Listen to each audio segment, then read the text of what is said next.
And we're back. Chat. How are we doing, guys? Welcome in again. We are here on Jokerdad Spotlight episode 148. I can't believe it.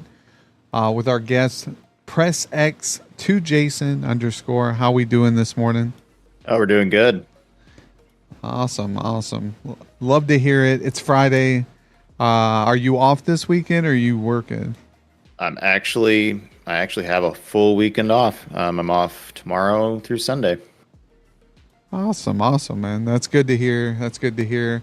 As I was just telling chat and everybody that I work this weekend, but I still love a good Friday. I can't complain even if I work a Saturday. Sometimes it's still nice because I know I'm almost there at that end of the week. But awesome to have you, and thanks as well. Can't Focus Live for being here this morning.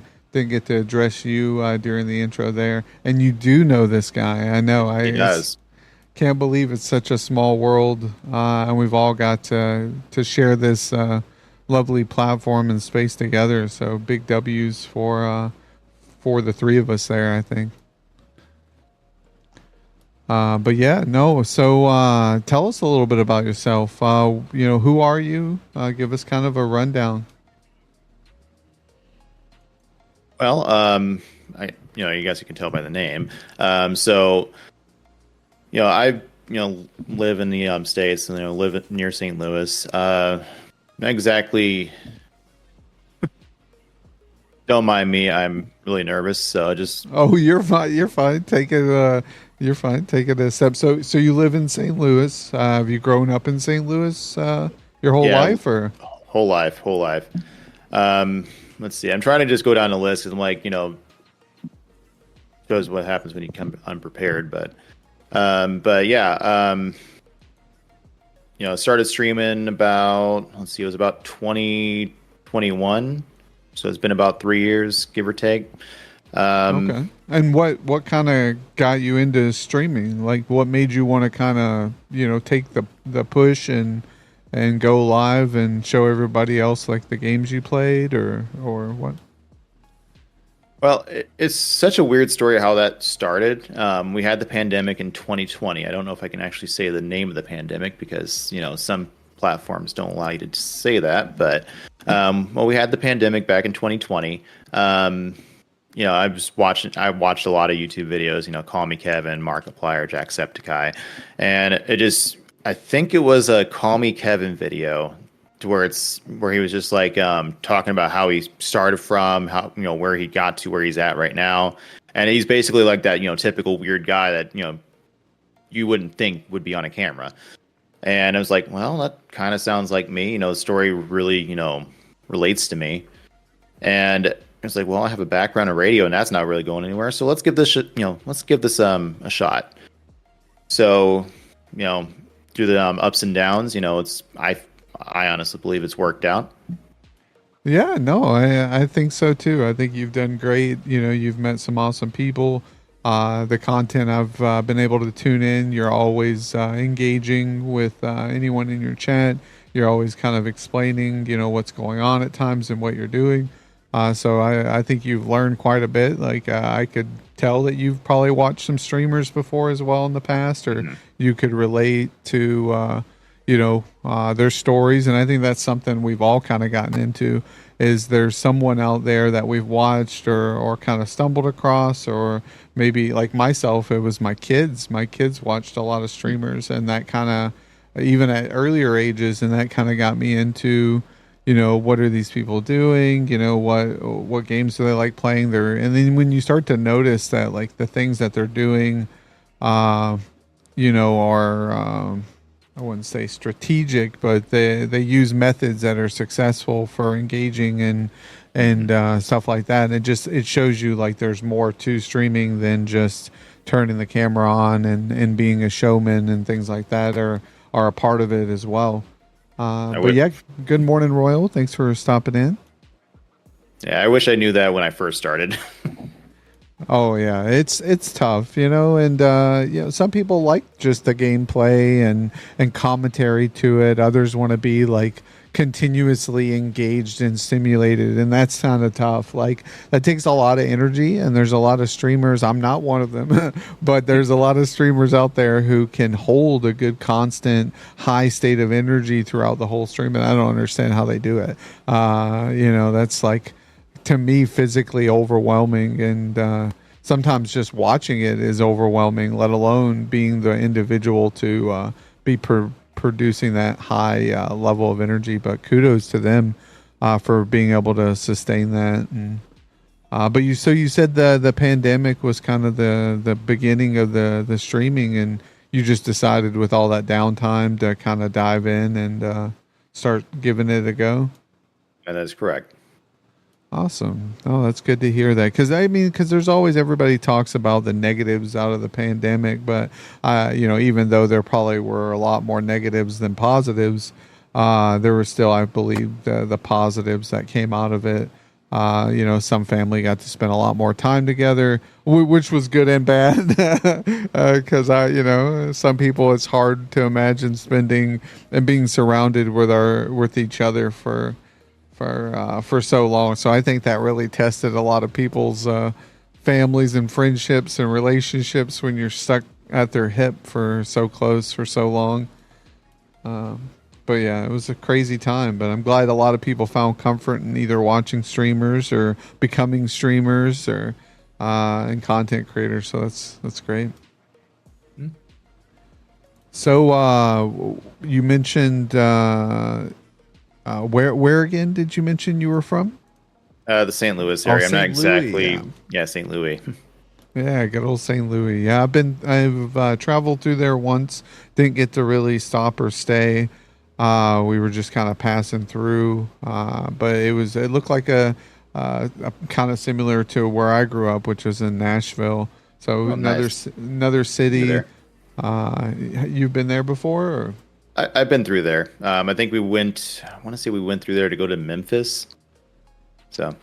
Oh yeah, yeah, definitely. Yeah, Memphis is, I guess, east. East or West Tennessee, and then east is like Chattanooga, and that area over there, which is all pretty beautiful landscape and scenery. I love growing up there. It's kind of boomed and kind of blew up with population and tons of more people, and so it's just crazy to see countryside kind of change into more industrialization and things. Yo, bless scars, welcome in. Yo, yo, yo. Good Friday to you, and good Friday to chat for everybody joining us this morning. We got our guest, press X to Jason _. If you guys don't know Jason here, streams a variety of games, right? Can you tell us a couple games that you typically can find you streaming? Well, it's so weird how how my journey started. I thought I was going to be like a variety streamer, kind of do like a mix, basically like RPG, the weird games, that type of thing.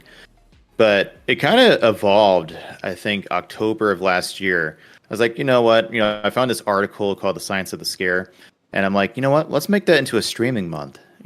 Just because I don't know why. It's just like I don't usually have like ideas, but once they happen, they happen. So Yeah, I was and like, I think that's something we need to run with, and that goes to everybody else in chat. If you have an idea, think about it, and it comes up and you're like, oh, that's a good idea. Do it, push through with it. Don't just like, let it sit there. That's half of the objective is the idea, or half of the problem. So the solution is just the other half, and keep going with it. But continue. Sorry, I didn't mean to get you off course. oh, you're good, you're good. So with the Science of the Scare, I was like, okay, this rates the scariest games by heart rate. So I'm like, okay, let's play the scariest of the scariest. Let's try that. I always thought myself to be the one that just watches people play horror games. I never thought I'd be the one playing them. So it evolved from playing variety to doing like indie horror, slash just mainly horror. But yeah, it's kind of went from there, and I don't try to like talk about numbers or like be like, oh yeah, my numbers are looking great and all that. But I would say like I took a big boom, after that October. Yeah, no, that's great. And it's good to acknowledge that. Like to I'm not a big guy to boost my numbers or boast or talk about them either. But it's good to see trends on what's working, what's not working, so you can kind of hope to improve. Those are things that I look at, not just in the case of, oh, this isn't working, or so things like that makes it a little bit easier to change. But also, I play with what I enjoy, and so I play Fortnite. I've dabbled in a couple horror games. We've played a little variety. So it kind of just definitely depends on what you're in the mood for, what you're kind of wanting to do as a streamer and content creator. We touched a little bit on marbles. I know there's a couple streamers recently who I know who do play marbles on stream, and they had just kind of decided that they just didn't want to do it anymore. They weren't having fun with it. They weren't, they didn't really like the community that was based around marbles and things like that, which is okay too. So if there's things you start doing and you do enjoy it, but then you're not enjoying it anymore, it's okay to take a step back and re-examine everything and go, okay, I'm gonna switch it up a little bit. And I think if the community who has been built upon you playing those games and so forth, some of them will probably leave and or find someone else who streams that game or content. But the ones who genuinely enjoy the exchange and enjoy your company and what you're providing, I think they'll stick around, and those are the real ones, the real OGs, I always say here in chat. Mhm. But yeah, so what games you do? You said horror, indie horror. What's some of the games you played recently? So recently, I kind of got roped into doing I think it's called Asian Horror August. I believe it was by the CEO Screams. But yeah, so I think last night I played Akai Ona. So if I butcher some of the pronunciations, the spellings, whatnot, what have you, I do apologize. But recently played Night Security. I've never played a Chilla's Art game till like a couple nights ago, and enjoyed every bit of it. Let's see, what was the other one I played? Oh yeah, Welcome to Kowloon. Recently played that. I've been away for like 5 months because I was in the middle of moving twice. So Oh wow, that sounds very busy. yeah, life got stupid hectic. Yeah, that's how it is sometimes, and I think that's something to acknowledge as well. We talked about people we've met prior to stream before, 2 years ago, 3 years ago when you started streaming, and how like they're no longer around, or maybe they're not streaming no more. Or they've also taken a hiatus. Sometimes those people get back into the swing of things, and come back into streaming, and I always try to open or provide open arms and welcome them back into streaming, because it's always good to see them again, even though, like you said, life can get hectic. They can be out of commission for 6 months to a year or even 2 years. But they find that love for streaming and content creating again, and they find themselves back here. And I think that's very cool. I really think that's awesome, and to be able to play a part or help them in any way throughout their journey, even getting back into the swing of things is a pleasure as well. But yeah, we since it's we like to do the fun questions here as well. So one of the fun questions I always like is, if you were on death row, it was your final meal, you could only eat one meal with, say, a dessert. What would you choose? What would be your last meal?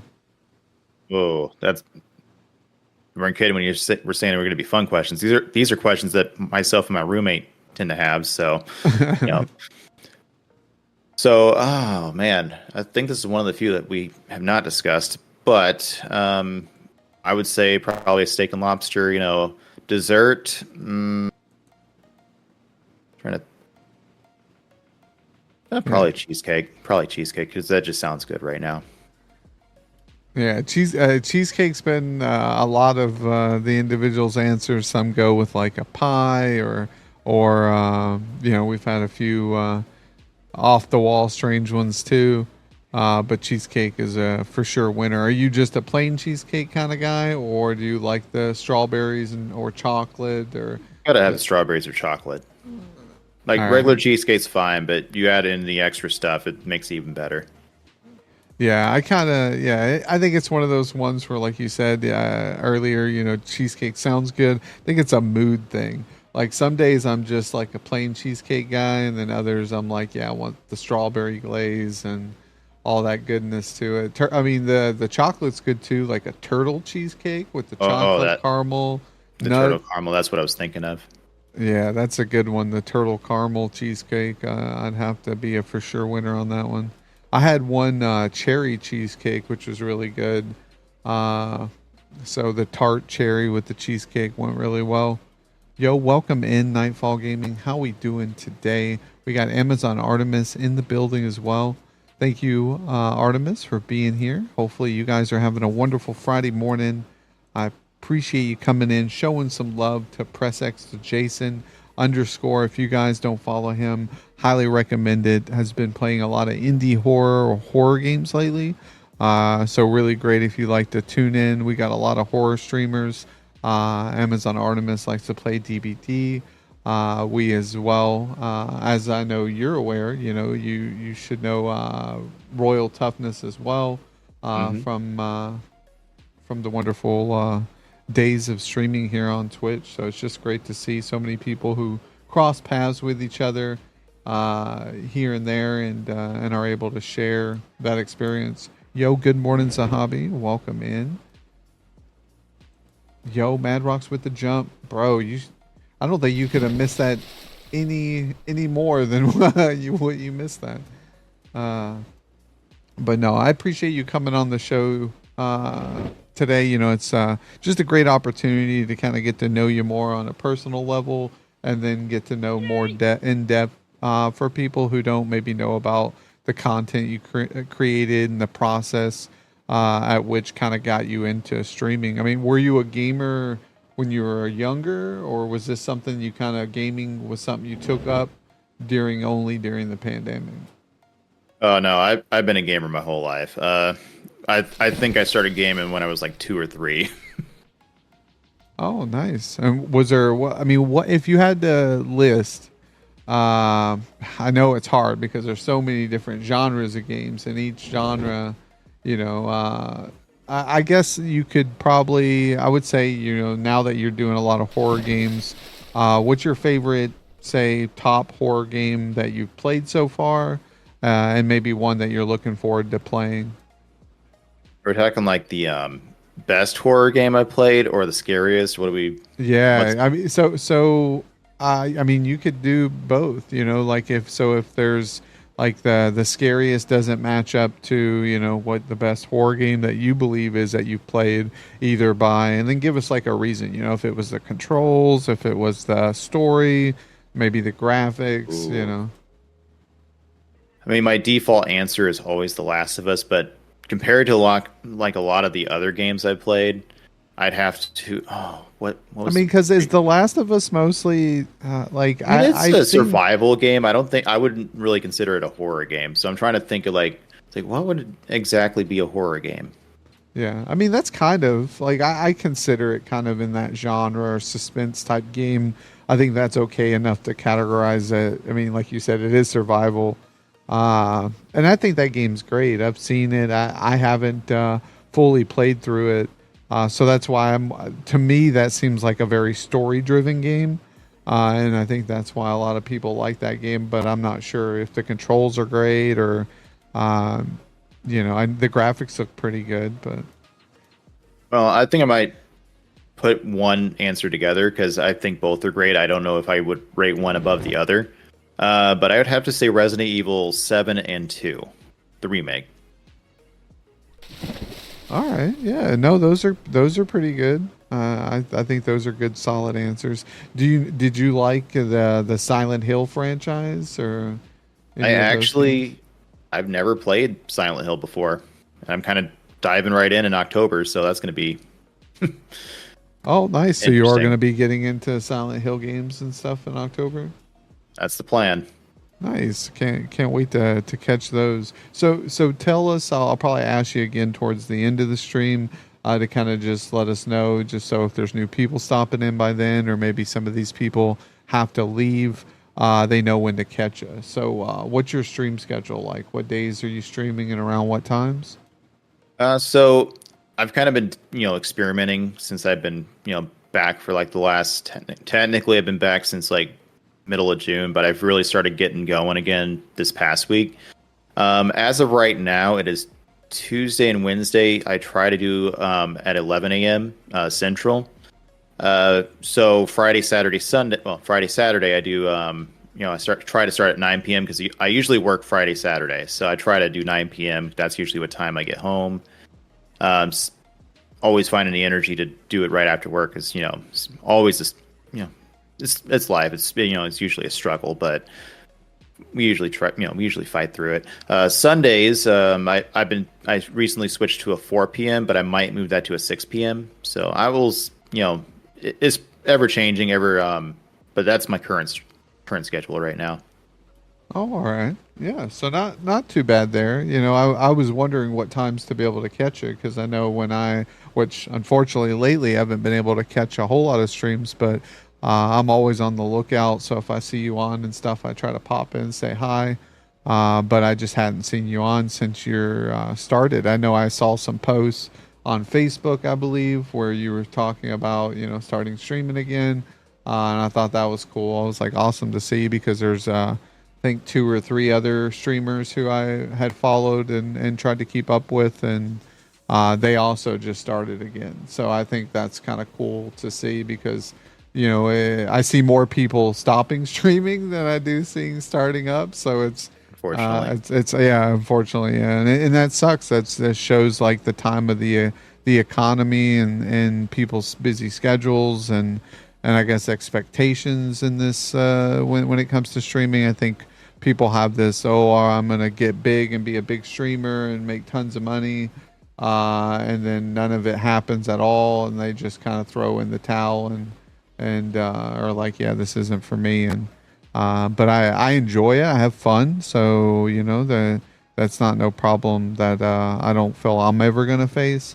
But the day I stopped having fun with this and seeing the lovely people that come on the show or stop into the chat and the streamers that get to be a part and share the experience of the community, I think that's what that keeps me going. That's a lot of fun, and I'm glad you were able to find some time this morning, come on the show, and be a part of the many great streamers who've been on here previous. So thanks again.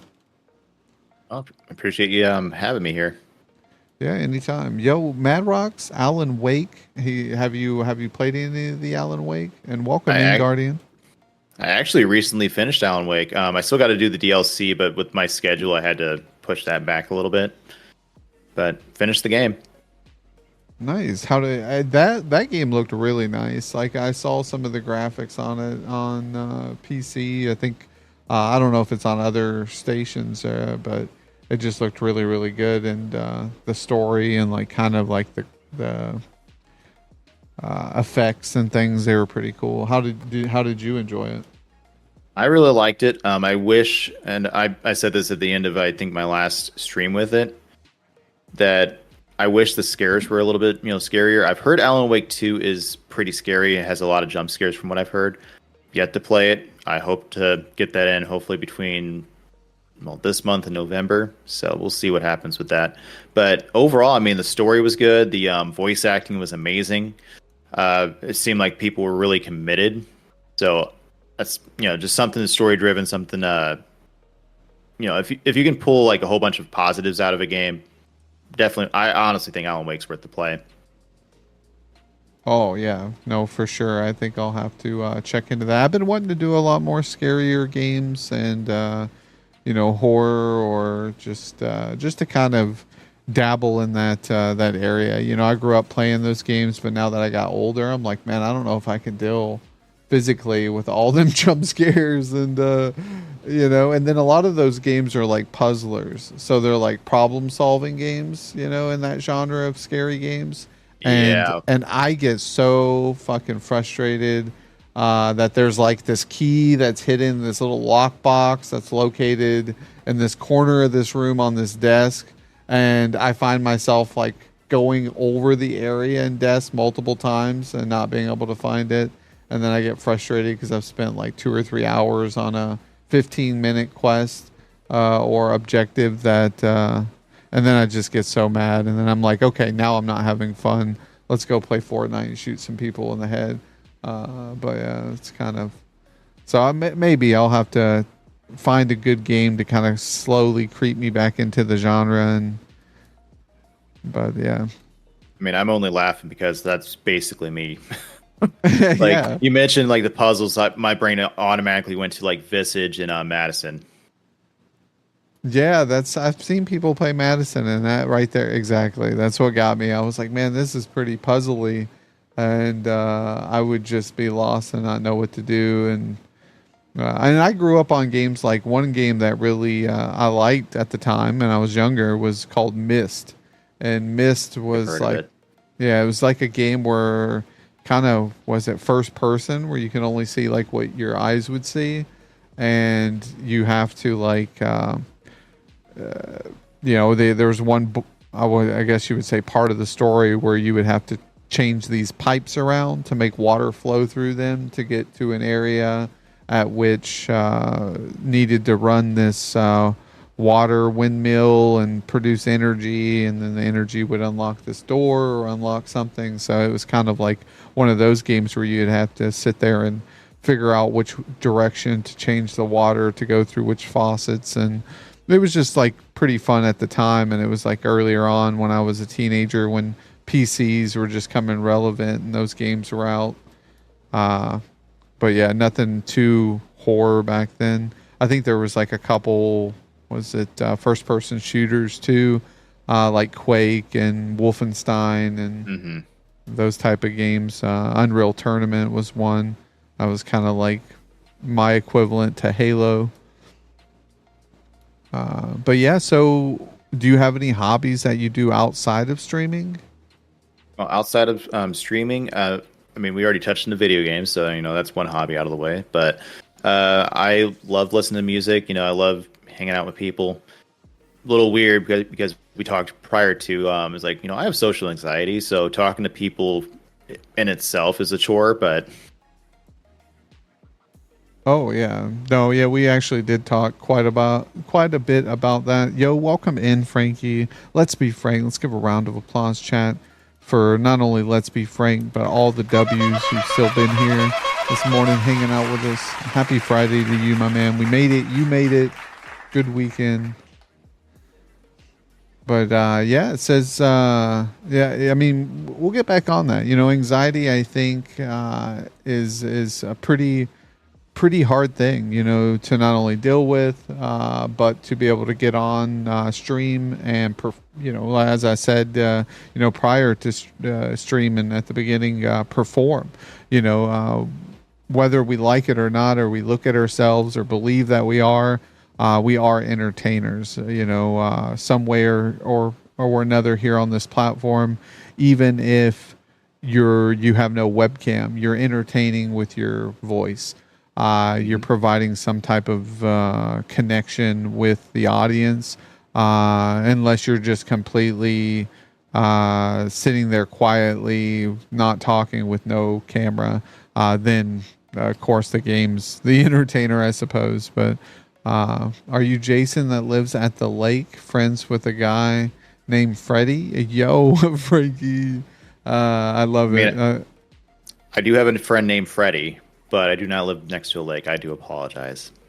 Yeah, would that lake be called Lake Crystal? And yo, Casey, thanks for being here as well. I did see you stop in. Thanks for showing up and showing some love here to Press X to Jason. Hopefully you had a wonderful rest of your evening streaming. It was great to be able to stop in, say hi, and hang out. Yeah, no problem. It was a pleasure meeting you. I hadn't got a chance. I met you through. I was wondering how I had met you, and it was through Wahoo, which is awesome.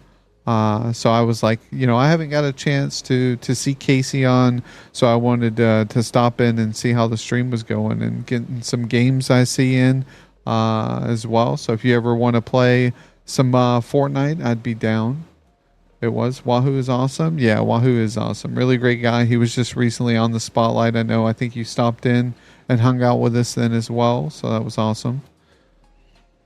But yeah, so as we get back on, anxiety, I think that's something that a lot of streamers struggle with, and I think I've seen a lot of streamers, including myself, find kind of comfort in streaming to help with anxiety or find an outlet so they can be communicating and engage in something that would normally be outside their comfort level.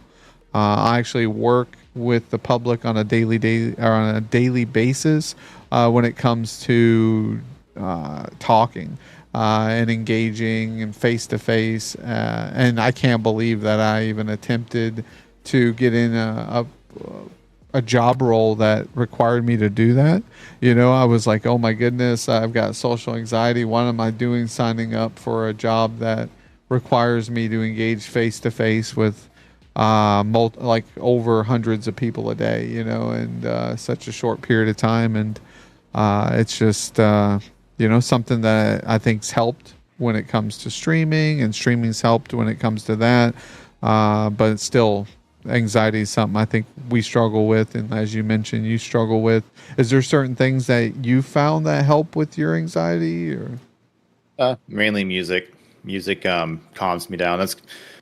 I've been. It's so weird because I know there was I guess people were talking about the use of a starting scene, scene, like a starting scene, ending scene, not having those. I'm like, no, I use that just to calm my nerves because I play some music, even if it's something on the outside, definitely helps.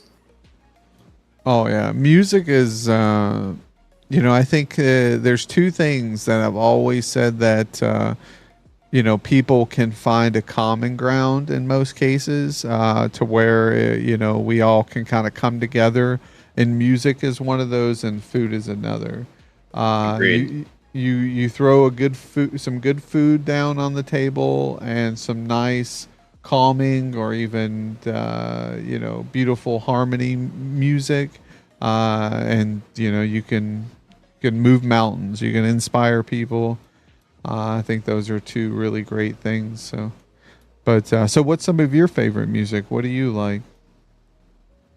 Well, I'm going to be going off the grid with some of this music, but I'm kind of more into the punk, thrash, so A Day to Remember, Avenged Sevenfold, let's see, 4 Years Strong. Okay. Yeah, I'm sure there's some of those bands some people in chat may be familiar with. How long have you been listening to that genre of music? I want to say about since 2011. Okay, so quite some time now. So you're pretty familiar with those albums and those bands and other music kind of in that genre. Yeah. Nice. And you mentioned starting and ending scenes. I didn't get a chance to actually catch exactly what you said about them. You said that you do or don't use them, or what? What were you? I use them, but I've been cutting down on how much I do use them. So instead of like, let's say 10 minutes, I've been cutting it down to like maybe 5 or 6 at most. Oh yeah, no, I think that definitely helps. I know, like today we were able to cut mine down to about 5, just because I actually had time this morning to kind of preemptively advertise out that we would be on the show. And we would have you on as a guest and things like that. Usually, it does take about the 10 to 12 minutes. But yeah, no, I think it's good to cut it down, but also I think there's a good leeway of that 10 minutes being okay sometimes, because of the fact that it may take that amount of time for some people to see your advertisement or slowly trickle in. But for the people who have just stopped in to check out the stream and to sit there for 10 minutes to before Exactly. so there's two sides of the coin there, right? And you have to kind of weigh each one. as well. Yo, thank you for the biddies or the biddy and the first time chat. Ali, was it I brain drill? I brain drill? Uh, yeah, I think that's I'm probably mispronouncing it. Or I brain drill? Yeah. Commands. Yeah, unfortunately we have a list of some of the commands there on Stream Elements, but yo, Captain Ben AI, yes, artificial intelligence brain drill.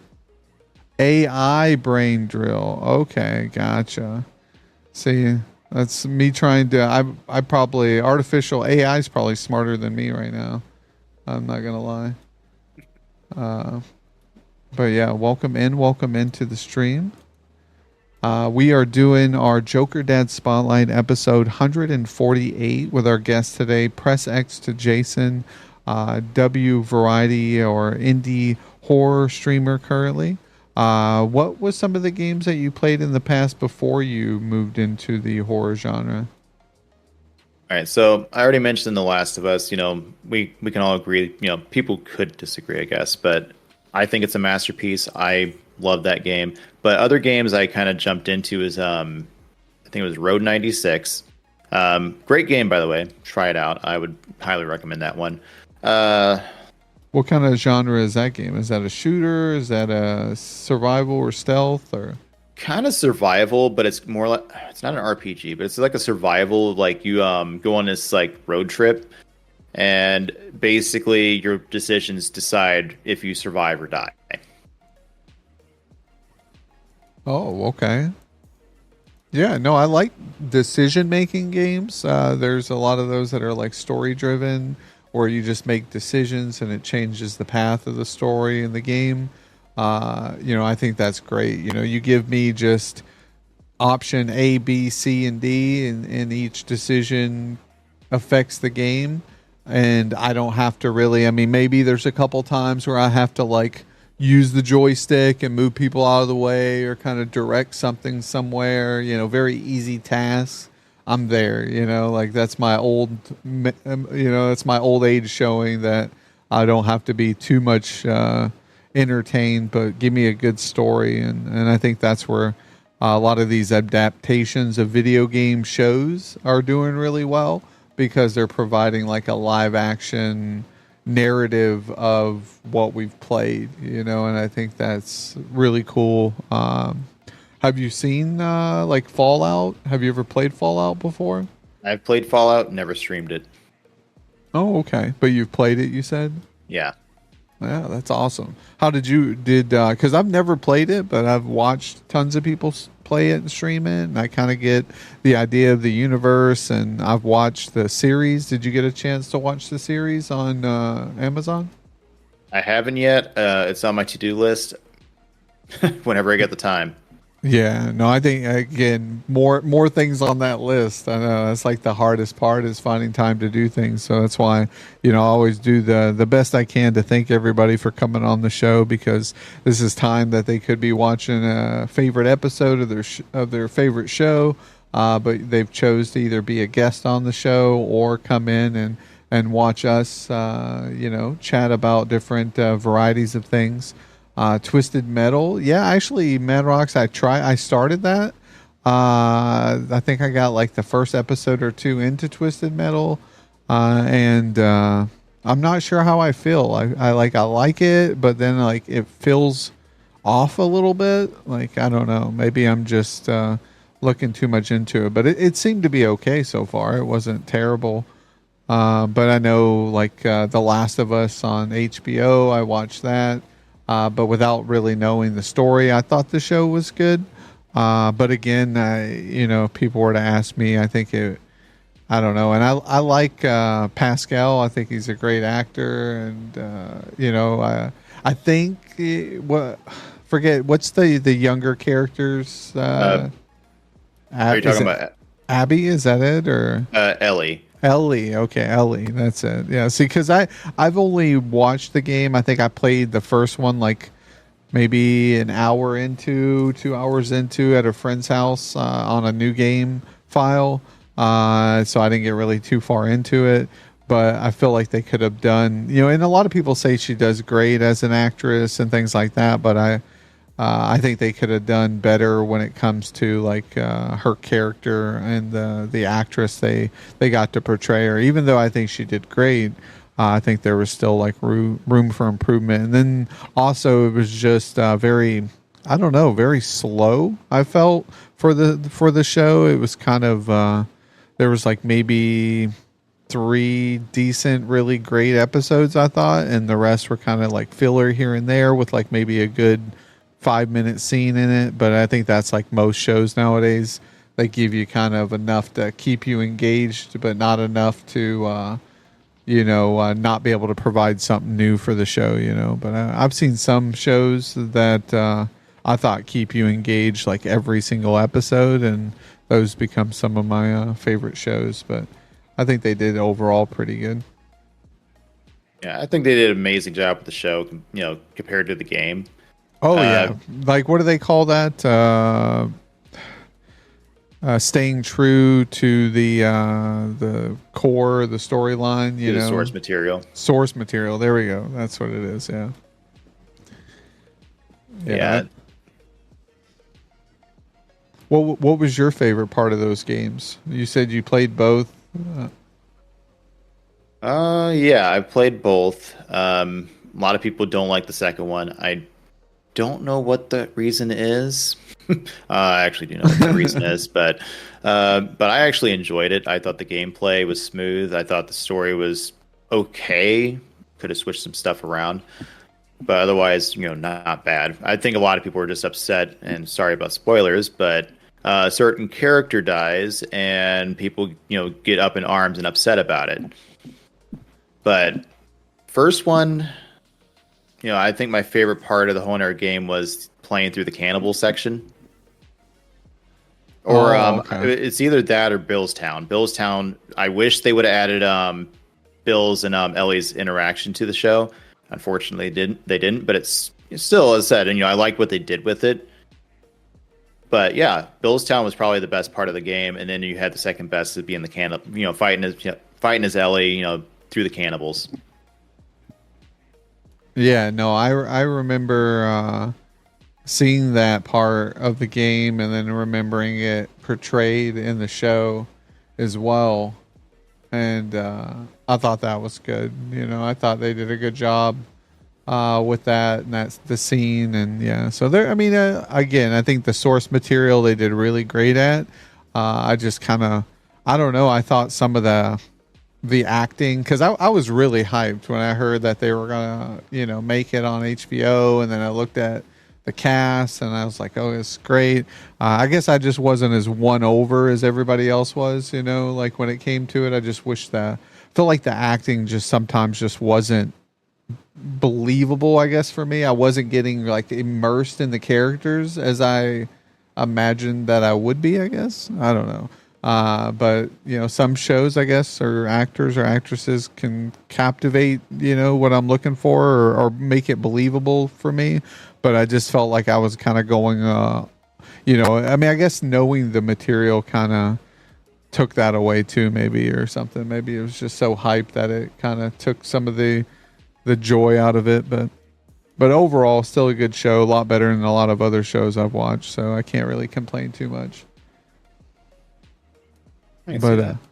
But yeah, so do you have any things in life that you're fearful of, things that you don't like, that kind of you try to stay away from or avoid? Are we talking just like natural fears, or? Oh, a little bit of everything. Yeah, any type of fear, Well, considering my what I do, I work at a car wash, so you got to make ends meet, obviously, but every once in a while you have to get on ladders. I am afraid, terrified of heights. So it's kind of ironic that I'm having to like climb up a ladder. Like I will sit on like the lowest step if I can. Oh yeah, heights are not fun. I know some people who, like I know my dad being one of them, and a few others, other relatives and friends, fathers, and things like that, and they've worked on like scaffolds. and different things way up doing building, Couldn't even do that. construction. Oh yeah, it's I couldn't I'd fall off the imagine. scaffolding. I would just fall off. Yeah, exactly. I like my body would just like tense, and then I just like a lump of a rock, like you said, fall off, or get really nauseous and dizzy and really terrible vertigo and slip. Hmm. So it's like, I feel like some people know that they're meant for that and some not. I've always said there's always a thing that I say when it comes to either being out on a boat, right? I always say if I was meant to be on the ocean, I'd have gills. If I was meant to be on a plane or that high up on like a scaffold or in the air, I'd have wings. Those are like, we're not designed. We're land mammals, so we're supposed to stay at our altitude. And so when people don't follow that simple nature, and bad things happen, like they fall to their death because they're taking a selfie over the edge of a cliff, or they drown because they thought they were going to swim all the way out to the buoy and swim back, and nature got the best of them. I feel bad for the loss of life, because I'm an empath, but also the my brain says dumbass to myself, because then I think, like, were they in a situation that one, they could have avoided, and two, was probably not in their best nature to do in the first place. And it's usually one of those two things. So I'm a statistics type of guy. Unfortunately, a lot of people say, well, you'll never live your life to the fullest because you'll never be able to experience some of the things that you're too scared to do.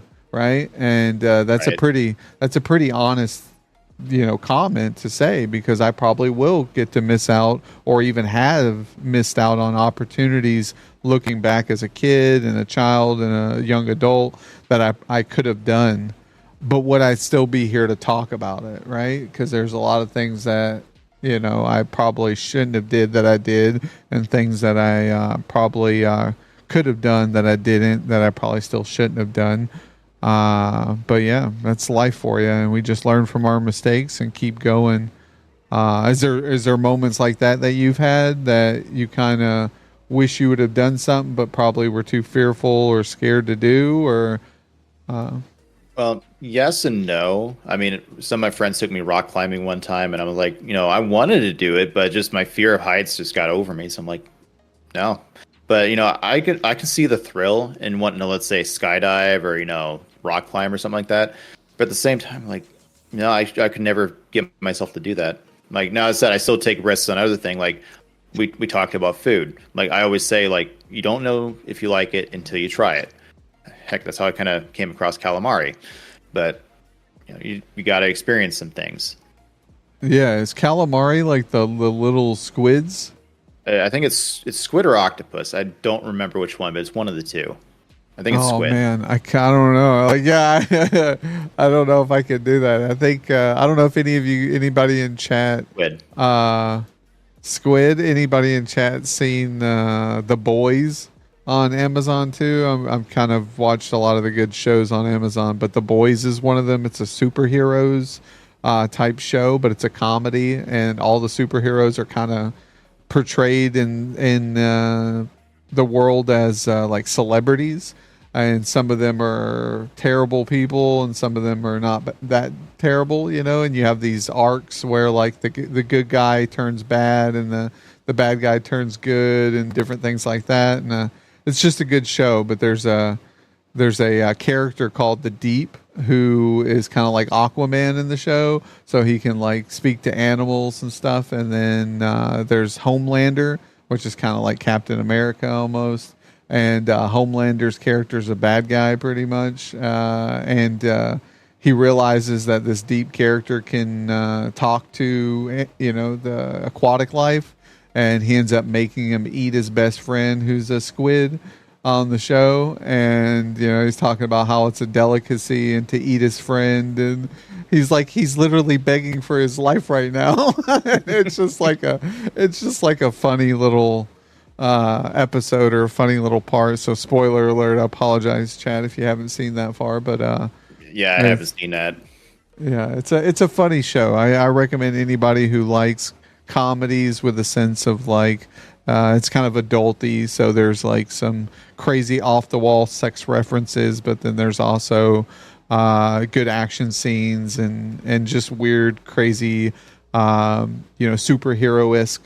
I think it was originally off of a graphic novel, so comic book type aspect. So really cool. But yeah, Royal, you said you went skydiving. That's awesome. Like Press X to Jason said here, you don't know if he would be able to do that, get yourself to jump. I'm with you there. I think skydiving would be awesome. I don't know how I would feel once I got up there and was ready to jump out of the plane. That's what, like I was saying, that instinct where I was talking about earlier would kick in, and I'd be like, okay, I'm going to be one of the two statistics idiots here that I always warn people to be about. It's like I'm up here on a plane going at a velocity this fast with a fucking parachute on the back of my back, which is fabrics and string. What am I doing? But then I guess you just take that leap of faith, they call it, and literally just jump. It was fun. Awesome. Yeah. Did you, I'm glad you enjoyed it. How old were you when you did that? Were you younger or was that recent? And Amazon Artemis said, I see you love horror. Did you enjoy Silent Hill, the short message? I did. I recently played that. I think it was one of the last games I played before my short hiatus. Well, I guess long, mid-range. I don't know. My 5-month hiatus, but I played that shortly before, and I did actually enjoy it.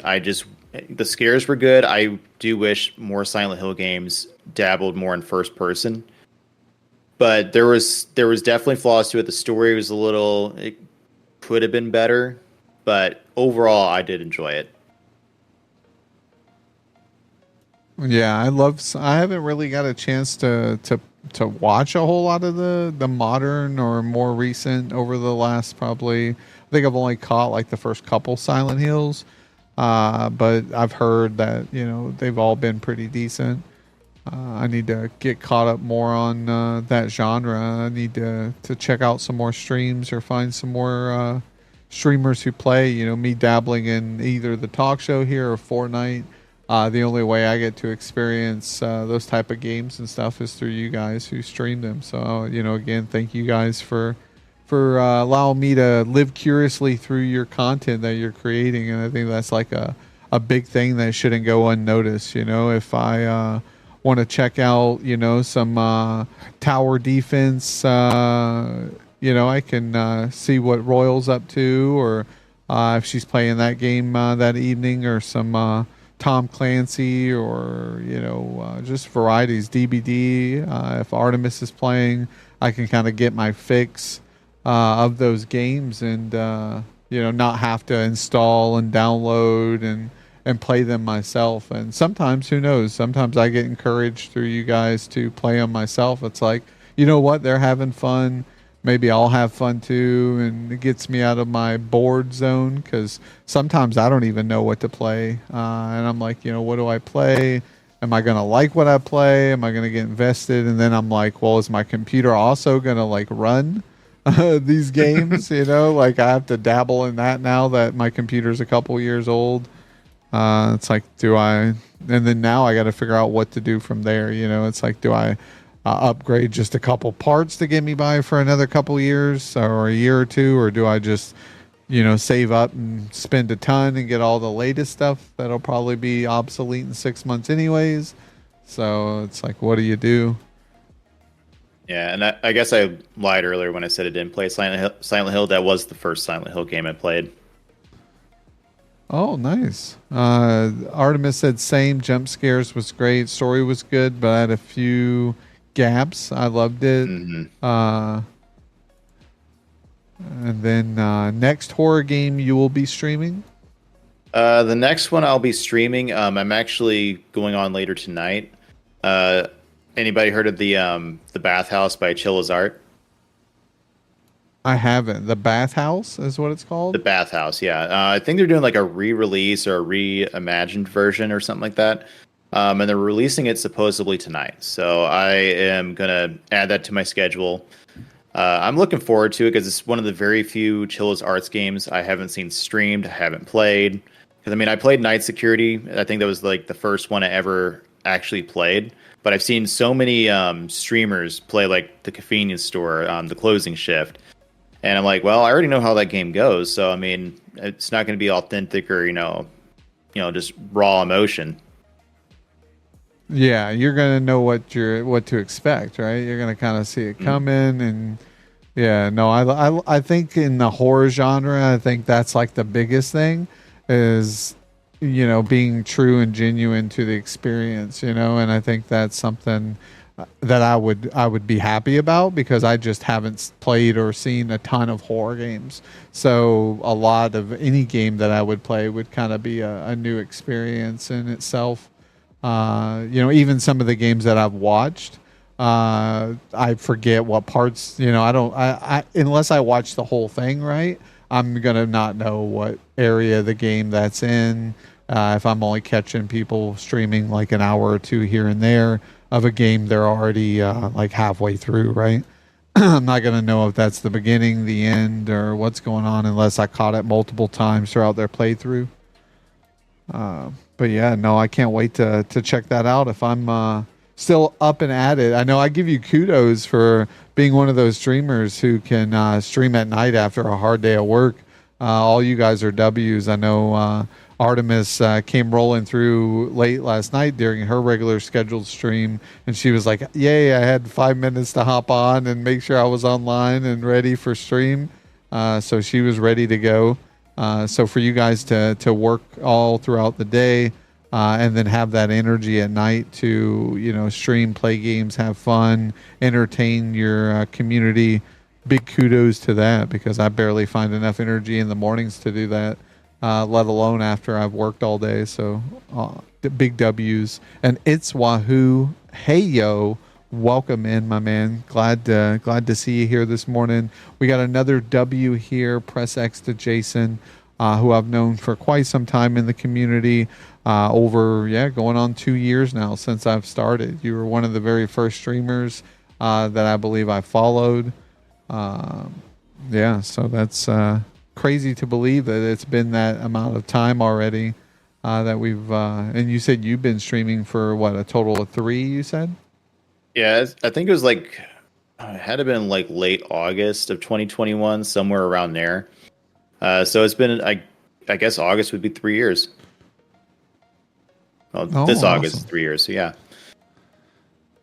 Yeah, no, I think that sounds about right because I'm pushing into can't believe it's already August already, and that's about when I hit. So my 2 year mark is coming up here in the next, I think, week or two.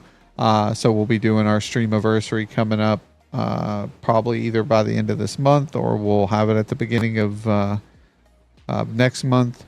We're just kind of trying to line up days that I can actually do something and then find out what we're going to do. But to think that it's been, I'm on 6 years this month. Awesome. So you got a streamiversary too this month. Wahoo. Tell us when that might be so I know to show up and show some love and support. As always, you guys are all W's. It's wild to imagine the time that's passed. I know when I was going through your clips, seeing different backgrounds or different angles, different microphones, different haircuts, different style, and seeing how much older you've got throughout that time. No, I'm just kidding. See all those facial flaws that have occurred. So that's the thing with me is I'm the Jokerdad. I can get older, but you guys won't be able to tell because the face filter will always remain the same. Yeah, back in my day, the internet came in the mail. Back in my day, a nickel, quarter cost a nickel. Yeah, exactly. That's why there was I live here in Minnesota, and I guess up at the state fair, there's a booth or a company that's there every year, and they do this bottomless cup of milk. So you can either get like 1%, 2% chocolate or whole milk, and you pay a certain amount, and you can come back later with your cup and get more milk, right? So it's a Midwest thing, I guess, because I don't know why the hell in summer during a state fair and it's hot as hell, you're going to think I'm going to drink some milk. I mean, the best thing you're going to do is get me a It's milkshake. definitely a Midwest thing. That is very Midwest. Exactly. Yeah. So, but it used to be apparently reading the news article back in 1950, it was 10 cents for a cup and it was endless milk at 10 cents a cup. Now, last year it was $2 a cup. This year they've raised it up to $3 a cup for, endless milk. But I think after one cup of milk, I'm done. I don't know if I'm going to come back for the endless option and drink multiple cups of milk throughout a hot day at the fair while riding rides. I think that's just like a recipe for disaster. Milk is for babies. I'll have a beer. Yeah, exactly. That's the kind. The question is, what kind of beer? Yeah, any ordinary beer. Nice. Milk was a bad decision. Yeah, dairy beer would be terrible. Is that a thing? Do people actually like? Because I know alcohol. I wouldn't be surprised. Yeah, I do. I used to drink White Russians, which are kind of like cream and half. So it's very milkish. You could do milk with it, milk vodka and like a Kahlua style coffee drink or things like that. But I don't know if I could do something like that, while being out in the heat and in the sun and stuff like that. So I'd probably want like a fruitier style drink or maybe a good bourbon or whiskey, whiskey and Coke or something. I don't even drink. I'm just talking. When I was a kid, I would drink a lot, but probably when I shouldn't. And when I was old enough to drink, I was done with it. So, I mean, one of our streamer buddies made the mistake of mixing milk, beer, and very spicy things, and he was in some pain. I can Yo, imagine.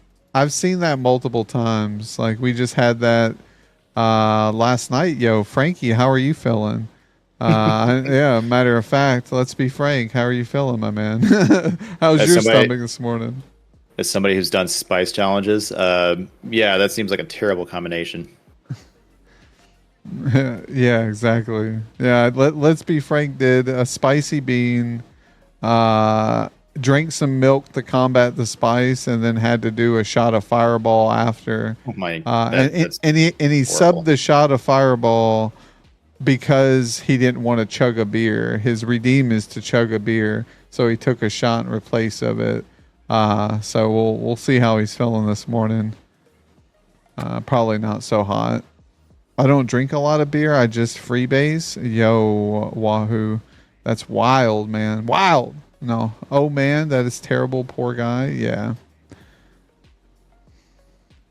But yeah, so we have here your bio. I just had it up. Let me pull it back up here. I've been meaning to change that thing for a while. Like the last probably 3 or 4 months, I've been thinking about changing that a little bit. Yeah, yeah. Whenever I tell people like we were talking earlier, little steps. Nothing's forever. And you never have to rush to anything either. Once you have something set up, like mine, I think it still has me as a schedule to stream every day of the week. But I took off Tuesdays and Thursdays over the last probably couple months, so I need to update mine as well. But it's just knowing, having a base foundation of kind of information there is like, genuinely better than nothing. I know there's a True. lot of people who've been streaming for a long time and they still have like a blank or very limited, about section. And I tell people, get that filled out. I'll be more than happy to help if I can or give them ideas on how to do it. But I yours might is have to take great. you up on it. I mean, you have a lot more than what most people have. You have information under the about. It says, "Hi, my name is Jason. I'm mainly a variety horror streamer, but I play other games too. Gaming has always been a passion. I really enjoy bringing smiles to faces and making people laugh." You've got your Facebook, your YouTube, your Twitter or X, and TikTok, and then you got your schedule here, your featured viewers. You also have your leaderboards, which is nice, so people can see about that. You've got your customized panels as well, It says, same thing, bringing smiles.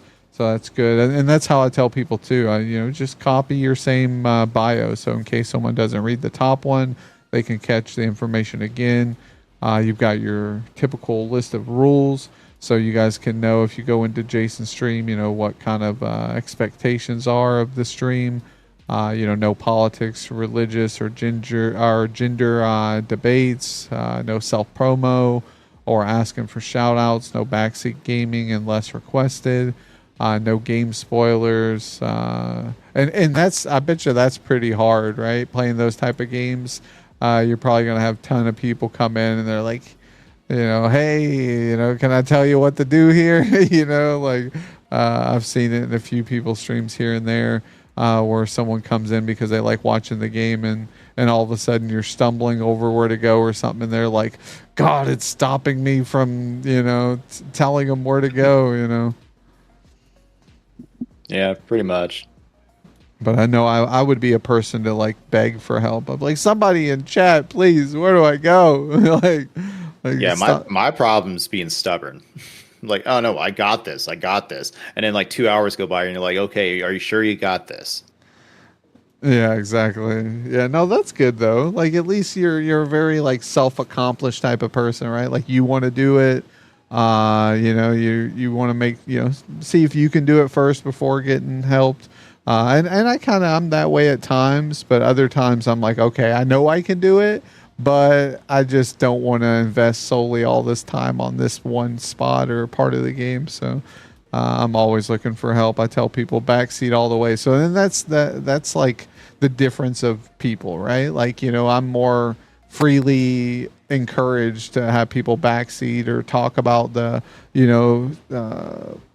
talk about like what's coming up, spoilers. I'm fine with it to a point. There was like a couple TV shows where I was really invested in, like Game of Thrones was one of them, and different shows where it was like coming out every week, and then a couple weeks where like I couldn't watch it right on release date, and then I get on social media like the very next day and there'd be like memes and stuff of like a very dramatic scene that I didn't want to be spoiled, and I see it in meme form with and I have to look away or get pissed off because they're like, this person died, and you're like, well, fucking thanks. Like a big spoiler I get pissed off over, but a little one or people backseating or self promo, I'm not too concerned of, unless it's like first time chat, right? As soon as they join your stream and they don't even say hi, they're like, I'm streaming right now. And you're like, yeah, oh, I get that a lot. You're like, cool. So am I. As you can tell, here you are, and I still try to be nice and like confronting of it. But sometimes I'm like, does that work?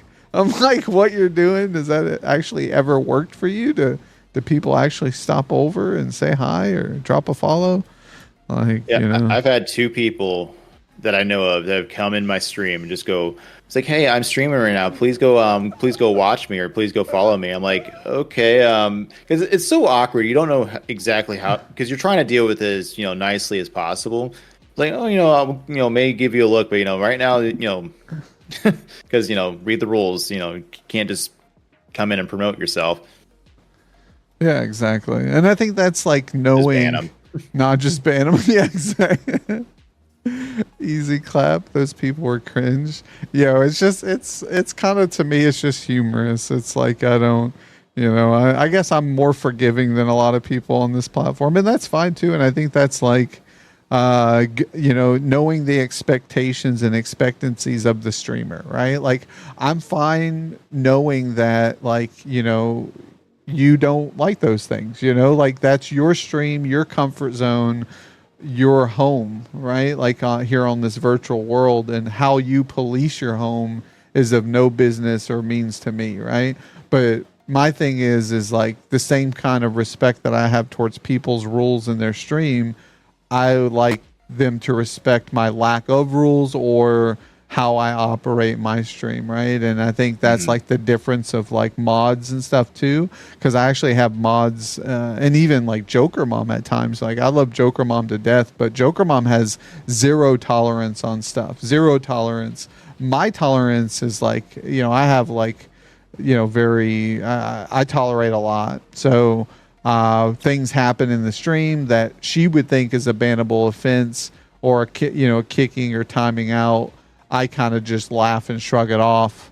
And give the Oh, person same. another opportunity. So, and I think that goes with a lot of mods, like and being on the same table and same, foundation of saying, hey, this is how we do things here, and give a person a chance. But if they're continuous or if it's racial or discriminatory terms Oh, towards that's a an member, automatic ban. yeah, exactly. There's very, very. Yeah, straightforward. I think there's a thin line. Like I've had people come in killing them in Fortnite. They come in and they're negative.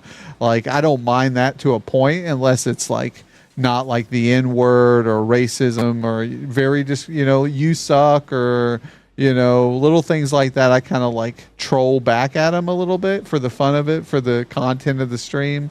But once they because usually they'll say something like that and then they'll say GG, right? They'll say, oh, good game, nice shot.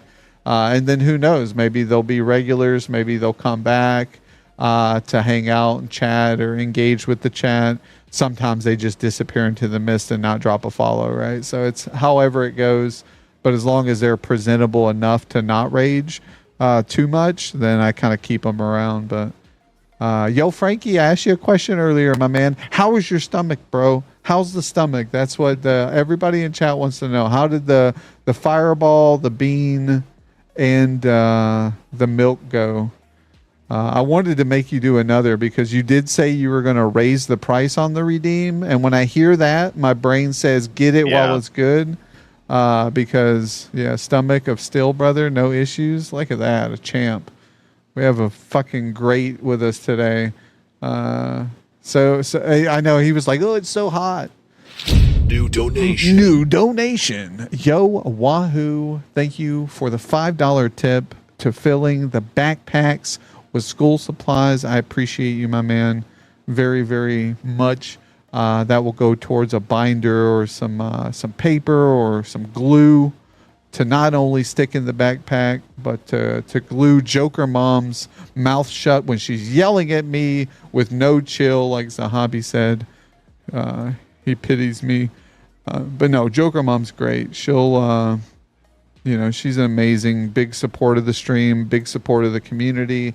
She's always here for everybody, including myself. So I couldn't ask for a better partner to have faith in me and encourage me and be a part of this journey. Even though sometimes I think she thinks that I like you guys more than her, but I don't, chat. I don't like you guys not even half as much as I like Joker Mom. Right? Yeah, be careful where you clip that. yeah, exactly. Yeah. Yeah, just clip it off where it says I don't like you guys. Just cut off the rest. yeah, exactly. Let's be frank. You're gonna glue Joker Mom's mouth. Oh my goodness. Yeah. No. Yeah, Frank. I know Frankie was showing a clip that Zahabi had sent him where they were using like green screen dancers to put into the new GTA game. And the dancer's butt was shaking and jiggling and stuff. And let's be Frank's wifey, girlfriend was getting all riled up. I thought that was hilarious. That clip was wild. Yeah, pretty funny. Yeah, I must ask, be frank though. So you did on the spicy beans. Would you ever dabble in the plutonium number 9? Plutonium number 9. That sounds wild.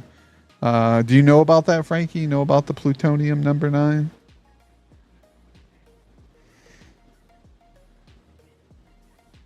I'm kind of curious. What on earth is that? Yeah. One of the spiciest, if not the spiciest hot sauce that's out there. Oh, Never heard of Mad Dog?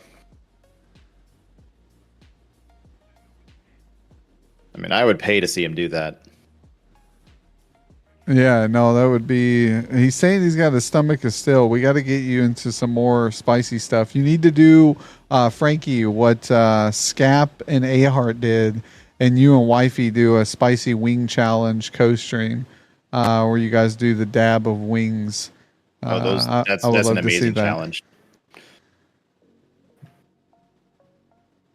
But yeah, I even claim to have a stomach of steel, and I would never dabble into the plutonium number 9 unless people actually paid me to do it. Yeah, he's like, let's stick with the alk. Yeah, the alcohol. Yeah, always have fun. He's got a chug a beer challenge. That's always fun. But yeah, let's see here. I'm gonna look at your page some more. We got your schedule here, which you said's a little off, a little different, right? Or is that up to date? The schedule is up to date right now. I've actually added in games and actually have a schedule set up for that. But okay. I'm experimenting with days basically, and since I'm basically just trying to get back into streaming, so I'm just like, I just want to build the consistency, and we'll go from there. See what days work best. And yeah, no, that's a great mindset to have with it, and I tell people that it's okay to change things up, to dabble with different times on different days, whatever works. If you can the big thing is, like you said, is consistency. Don't some people just kind of stream when they get time, and I think that's okay too, because that's what they can work with. But if you have some like consistent days where like every Sunday I'm not going to be doing nothing from this time and this time, give it a try, check it out, see how it works, and then try to be consistent with that time. But even if you have to cancel here and there or not do it, I think just continuously attempting is better than not. And I think once your audience and community get used to seeing you at those times, they know when to expect you, and then they know to tune in. I think just like my off streams, like some days I do off streams, and on those off streams, I at least always get a comment with people saying, well, this isn't your normally scheduled stream, or I never see you on at this time, because they know when to catch me. They know what days. And it took them a while. There was like, when I dropped off Tuesdays and Thursdays off my schedule from streaming every day a week, they were like, whoa, Jokerdad, are you okay? You weren't online. You weren't streaming today. Is everything okay? And I'm like, yeah, I just dropped my schedule down, and it took them some getting accustomed to. But I still, some days I like to hop on the Tuesday or Thursdays if I'm not doing anything or have other things planned or scheduled. But I think finding a good consistency of like not burning yourself out, and then also not streaming enough. There's some streamers out there who, I miss, I wish they were still streaming. And I try to encourage them, hey man, stream once a week, every Saturday for 2 hours, or every Monday for, an hour of just chatting before you start your day. I think those things are good for like a release off of a person. At first it might feel like it's more of a stress or a burden to stream, because you, like you said, you've got anxiety, or you have to prep or get the things set up, or and some people would rather just not do it than to do it. But I think once they start doing it and they get into the swing of things, and they slowly build up their community, I think that engagement of streaming is very therapeutic. I think it's very emotionally therapeutic and physically for people, where it kind of like is a comfort. So if you're not finding streaming as a comfort, and you're finding it as more anxiety, more stress, more concern, and it's not bettering your life in some shape or form, you might need to re-examine how you're looking at streaming and what it provides for you. Agreed. Here we go. Yo, biddies. Money, money, money, money, money, money, money, money, money, dollar, dollar, dollar, dollar, ching, ching, bling, bling. Yo, let's go with 100 fucking biddies AI. Thank you for those. I appreciate the kind gesture towards the stream and the community. Very much appreciated. Yo, welcome back, Blessed. Glad to have you here as well.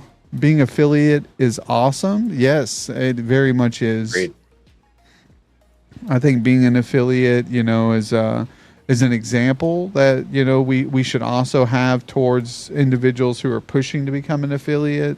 And once they become affiliate, I tell people like it doesn't change from there. wanting to grow as a content creator, provide more. Once you hit affiliate, some people are like, "Oh, I'm monetized. That's awesome. Now I can just stream and make tons of money." And it's like that's not going to happen. But I mean, it might if you have Good. if you yeah, it could if you put in the work and the effort. Like you have to somewhat be consistent. You have to be presentable. There's tons of things that you have to do. And be learn the games you're playing, learn the genre, know what to add to the stream, chat bots or overlays or sub badges and emotes and sound alerts and maybe other mini games within, just whatever you're looking for that kind of builds to your brand of what you're creating. And some people don't look into any of that or past the I'm affiliate stage, and they kind of rush through it all and not learn in the process. So, but I think that's something that we all like learn over time, and I try to be an encouragement too. So if anybody ever has questions or concerns about anything, or looking to do anything, definitely reach out. I'll be more than happy to help. But yeah, guys, I failed to mention, thanks Madrox for the mentioning. I need to make a bot command to mention the bot commands, because we did have someone come in earlier and mention, I think it was AI actually who used the commands. But we do have some. We have the jump command. We also have the weather command there, where you can actually see the weather in your area, as well as we added a skip command, which we'll actually be using at times for like giveaways. So who can skip the rock the farthest across the water? I think it goes up to like 1 to 100, right? 1 to 100 feet. So something fun there. And then we have IQ, which the IQ goes up to, I think, like 144, which is max IQ, I believe. So really cool there. Is the club worth it? Hold on one second. My stuff's all messed up here. Is the club worth it yet? Is that a question directed towards me or Jason? And what club? I'm kind of Yeah, I'm kind of curious about the club too. Yeah, I need to know this club. Are we talking about a golf club, a membership club, the party club, like the dance club? Like, what are we doing here? I could use a little dance club right now.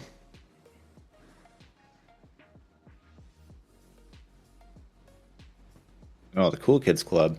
The Cool Kids Club. Yeah, I'm all about the Cool Kids Club.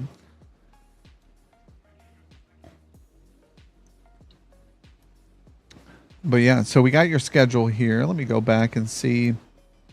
We got your PC specs, which as well, we got your equipment. So your looks like your ring lights and your key light and your capture card. We got your green screen, your webcam. We got your PS5. We got your studio arm, your stream deck. We got your games that you've played or play. So a good variety there, it looks like. I like that. So I wish that's something that I wish. I mean, I guess I can always change because I really haven't played a ton of games on stream. But I probably would want to document what games that I played, right? That's a good thing to add to your about section. I think that provides info and like inquiring people who like come to your page and want to see what games you've dabbled in and what games you've played. It's a conversation starter, right? It's like I can come into your stream and I go, hey, I saw you played Hades. What was crazy about this part, right? Or what did you think about this boss? Or, there's so much room for knowledge of expression and engaging in friendships and building up relationships with other people, that this is a big key point. So anybody out there, highly recommend, if you're a variety streamer, you play a variety of games, to definitely document them as you go. I actually need to edit some of it. Like, it's a funny story. Well, not really funny for me. I cry on the inside, but My second move, I ended up like a good portion of my streaming equipment got damaged, so that was part of my delay. So I ended up having to throw over $1,000 worth of equipment, like into Amazon. I'm like, well, I got to replace all of it, so I got to update some Oh, of it. oh yeah.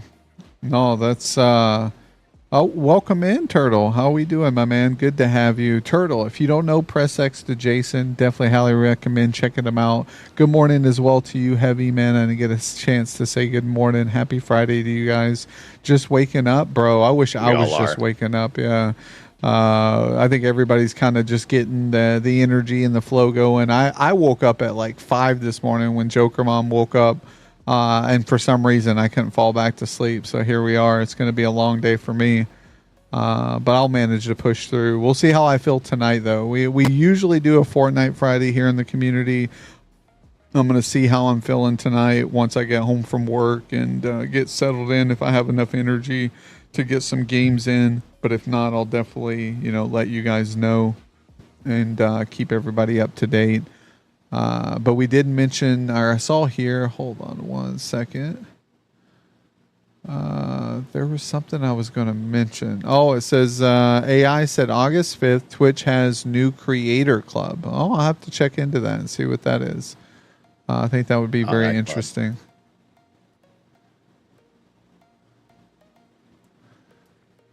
But yeah, you find the Discord location to sign up. But yeah, it says Frankie. But no, I appreciate everybody coming in today, this morning. And again, appreciate the donation as well. Again, Wahoo towards the school supplies of $5. So if anybody is interested in donating towards that, they can find that right above chat in the pinned area, my tips and donations. Or we're also doing the Wounded Warriors Family Foundation. They've just overlapped. So this week is the Wounded Warriors. And then we'll be doing that again, raising over on Rider 29 stream tomorrow during the game space that we do. It's a community kind of podcast or talk show similar to this, but with me and Ryder hosting. And then we kind of highlight over up and coming games that are coming out next month. So people can kind of know what to expect to be released that month. And if they're looking for like a new game to play, it kind of helps with insight on like what maybe works for them. Some people are going to find games that they absolutely would never play, but then they'll find ones that maybe look appealing. I think there's always like one or two games at least that I like that I come across each time we do it. That would be something I would play. But it's always weird because then there's some that I wouldn't play, but I would like to watch someone play, right? Who likes those type of games. So I think it's very cool looking at it from different perspectives on, the gaming world. And so hopefully you guys can join us then 7 p.m. CST tomorrow on Rider 29 stream. But yeah, so we'll go and do some more questions, and I'll look back at your page here, maybe check out some clips as well, see what different games you might have clipped or have available to watch, or maybe a past broadcast, so some of the chat can kind of get an idea of what to expect and how it's all set up over on your stream. And so we went over the biggest fears. If you could travel anywhere in the world, where would you go? What would be your destination? Anywhere in the world, probably Japan. Japan has a lot of culture. There's a lot of things I love about Japan. So I think that'd be a good starting point. Like my ideal spot I'd love to visit. Yeah, Japan's is a W location. I think I love the culture. It seems very, their food, how they embrace the gaming world as well has a big influence on Japan's culture. Just like I think it does here in America too. Gaming here in America is huge. Same as the music, right? I think it's just as big. I think I saw an article that said the gaming industry accumulates more money than both the music and entertainment industry together. So I don't know if that's true or not, but I can see it, especially now, in the world we live in where everything's going digital, less physical stuff. I think I heard Xbox won't be making, or Microsoft won't be making game systems in the future, that they're going to reprioritize into like online content and things like that. And I don't know where that's going or if that's true or not, but it's just weird to see and not know where the gaming industry is going, right? Like where the technology's taken us and what we'll see as prominent in the future. What is it? Reminds me of, what is it? Player 9 or Ready Player 9 or Ready Player something. Steven Spielberg movie. Yeah. Artificial intelligence. Yeah. No, exactly. AI. You're dead on there. I mean, I saw, Neuralink Elon Musk article the other day that was talking about that sooner, these implants, these gamers are going to be able to react quicker than the normal brain. And you're going to see competitive virtual robotic gaming and stuff. It's like things that were mentioned that's possible. Couldn't imagine seeing that, right? Cyborg human beings gaming competitively. New donation. Yo, Casey, thank you for the $5 donation towards the filling of the school backpacks. If you guys didn't know, if you're not a part of the Discord, highly recommend joining the Kingdom of Clowns Discord.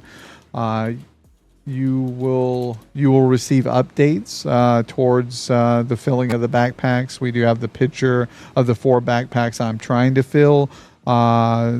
So once we get those donations processed, I'll use those funds towards buying, crayons or paper or notebooks. I know a lot of the kids nowadays, they need earbuds or headphones, I guess, since a lot of stuff's done electronically over like tablets or computers. So very cool there. I was a slacker and just joined the Discord. Well, wonderful to have you, Casey. I appreciate you joining. Make sure to click the roles in the rules. And then as well as if you have your Twitch connected directly to Discord as like a verified account, you'll automatically be put on the live streaming now section when you stream, and be notified when live through the auto live now forum post area in the Discord as well. So that'll kind of give some increased visibility. So I tell people, even if you're not a very communicative person and you don't, not really fancy with Discord. I know you yourself, Jason, you mentioned that you don't really dabble in Discord too much. If you're one of those people, it's still great to be a part of, because there's still an opportunity at increased visibility, even though sometimes, it's not guaranteeing that people from the kingdom will see you or show up, but it just gives you a higher percentage that they may see you, right? And I think any increased visibility when it comes to streaming is good, because just this morning when I was going live, I was, advertising myself out there, self-promoting myself, because no one's going to do it for you guys, unfortunately. No one, I don't have people in my corner as soon as I go live saying, hey, go check Jokerdad out. There's just Jokerdad saying, hey, go check out Jokerdad, right? And unfortunately, that no one's going to do it but ourselves. So you have to put yourself out there. And when I was putting myself out there, I noticed that there's tons and tons of streamers at this moment, probably thousands, if not, hundreds of thousands, that are going live at the same time, right? Or that are millions that are streaming at the same time. And to have any breakthrough of that visibility, of discoverability, is tough. And to have us here to be able to like help one another, that's why I really enjoy the spotlight here, because I get an opportunity to sit down with you, Jason, for these hours and really get to talk to you, talk about you, give you that increased visibility, even if it's only to 2 people or 20 people or 200 people. It's more people than what Twitch offers and more opportunity than most other streamers will give or provide. So I think that's like very cool, and I really enjoy doing it and getting to know you guys in chat. Having you guys on, I've had many of you on the show before, and to see you guys come through and show these streamers who are guests currently, like Jason, the same love that previous streamers and other viewers have showed you guys. Just means the world to me. So thank you guys all for coming in today and hanging out with me and Jason and providing him with a great opportunity to get to know you guys. So I highly recommend everybody in chat, if you do stream, you're welcome to tell us in chat today, what you do stream, how long you've been streaming, and drop each other a follow. If you see these are other streamers that stream here in chat, drop them a follow, hang out with them. I'm sure they'll return a follow, maybe check out your stream sometime. And if for some reason say they aren't your cup of tea, that's okay too, guys. I hear it quite often. They're like, oh, this person unfollowed me, or this person, dang them, and I think that's like an easy jerk emotion, right? Or I wouldn't say jerk as in like a terrible person, but like a spontaneous emotion, right? You think negatively when you think someone unfollowed you, or maybe someone doesn't like clowns or something. You're like, wow, fuck you. You don't like clowns? I don't like you, Hey, to be fair, I am not a big fan of clowns. That's another fear. Another fear? Okay. Well, Jason, I appreciate you coming on the show today, guys. Thanks for having him. No, I'm just kidding. I'm just kidding. No.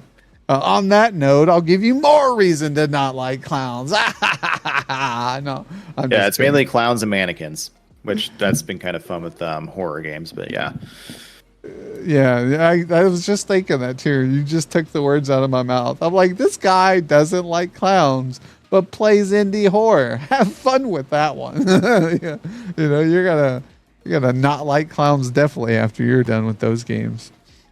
Oh, I already hate them. Yeah, exactly.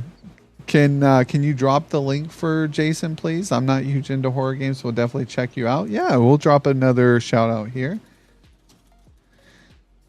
But yeah, another thing, guess while we're waiting, I'm actually going through a small rebrand, like a very small one. I thought about changing my name because it was like, it doesn't fit the horror thing.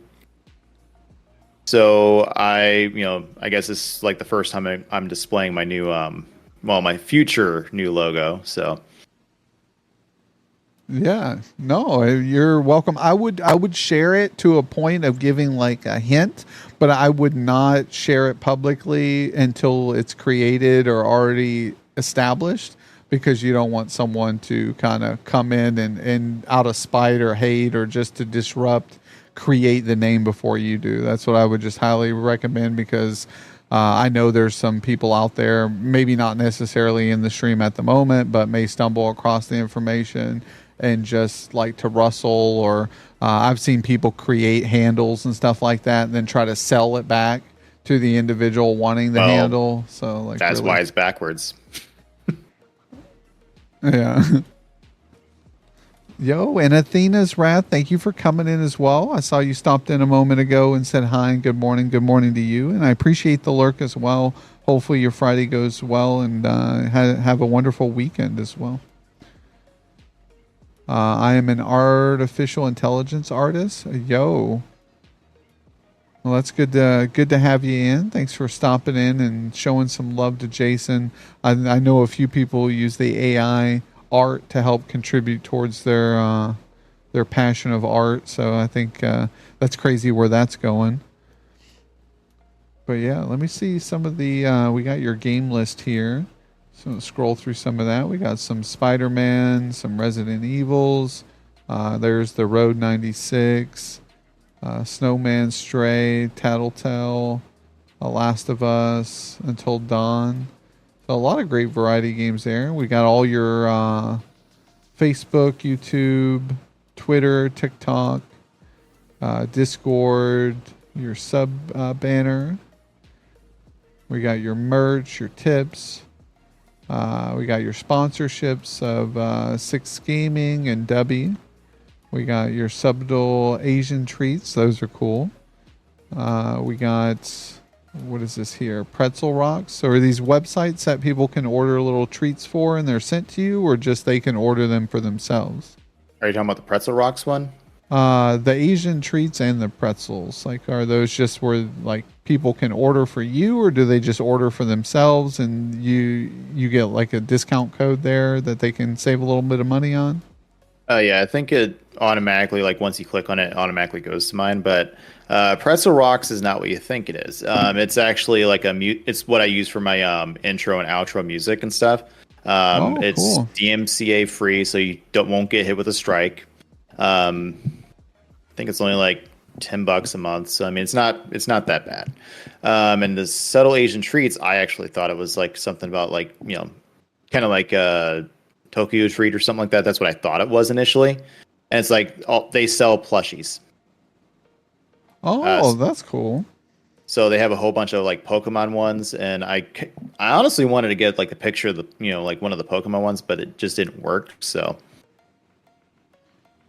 Oh, that's cool. And then we got your gamergrind.co, which looks like to be some freshly roasted coffee for gamers. That's pretty cool.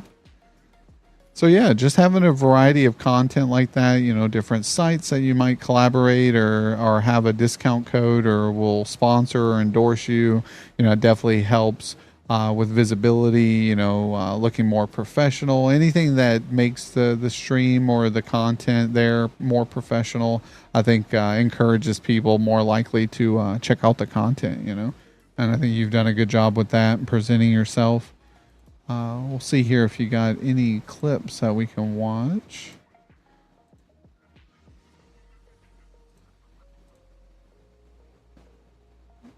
All right, we got a couple actually that was recent, or we got one here that was recent. Not a very good hiding spot. I like that. Let's see what yeah, this that is. one. Where do I hide? Where do I? Oh! What the crap? That was not even 2 minutes. Oh my No, gosh. that was very, very, very fast there. I didn't give you much time at One of the all. very few times I will act. Oh, points? Yeah, I think we. Hold on, let me see if it's cash or what do I have it under? Hold on.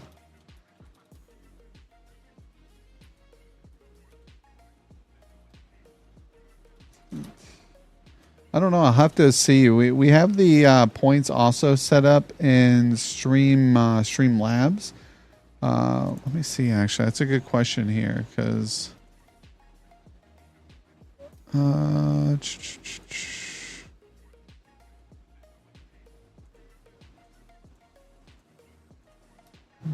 Chat alerts and game duel. I wonder if it's just only in stream elements. Loyalty.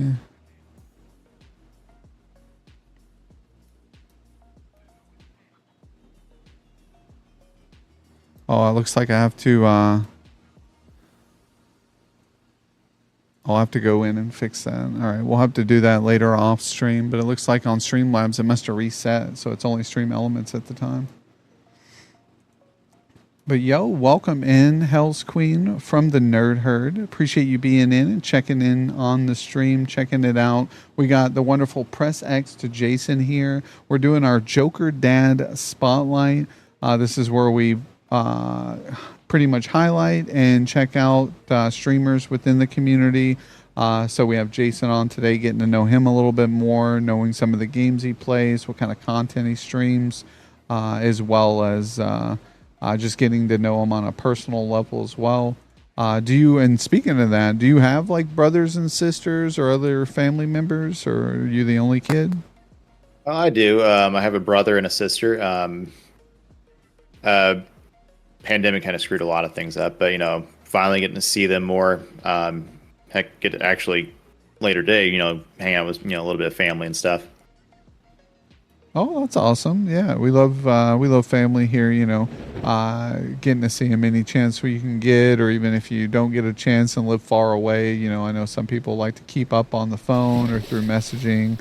It's a good thing about technology is you can find a way, one way or another, to hopefully keep more in touch if you can. Are any of your family members gamers themselves, or do you have? I mean, my brother, he loves gaming. He's not, hasn't dabbled into the streaming like I have, but I mean, I would say he likes gaming. Well, you know how they have that little meme where it's like, oh, those are rookie numbers. Oh yeah, those yeah, that's off of Wolf of Wall Street. I've actually never Yeah, even seen that movie, but I know it's got Matthew McConaughey and Leonardo DiCaprio, and I actually want to watch it because the fact heard that it's I really think good. yeah, and I like both of them as actors, and then I think it also has that one comedic guy, Jonah Hill, I think he's in it too. So it's like pretty wild cast of people. Yeah, so that is basically my brother in a nutshell when it comes to gaming. It's like, oh, you play only like 12 hours a week or, 18 hours a week, 24. Those are rookie numbers up. Pump those numbers up.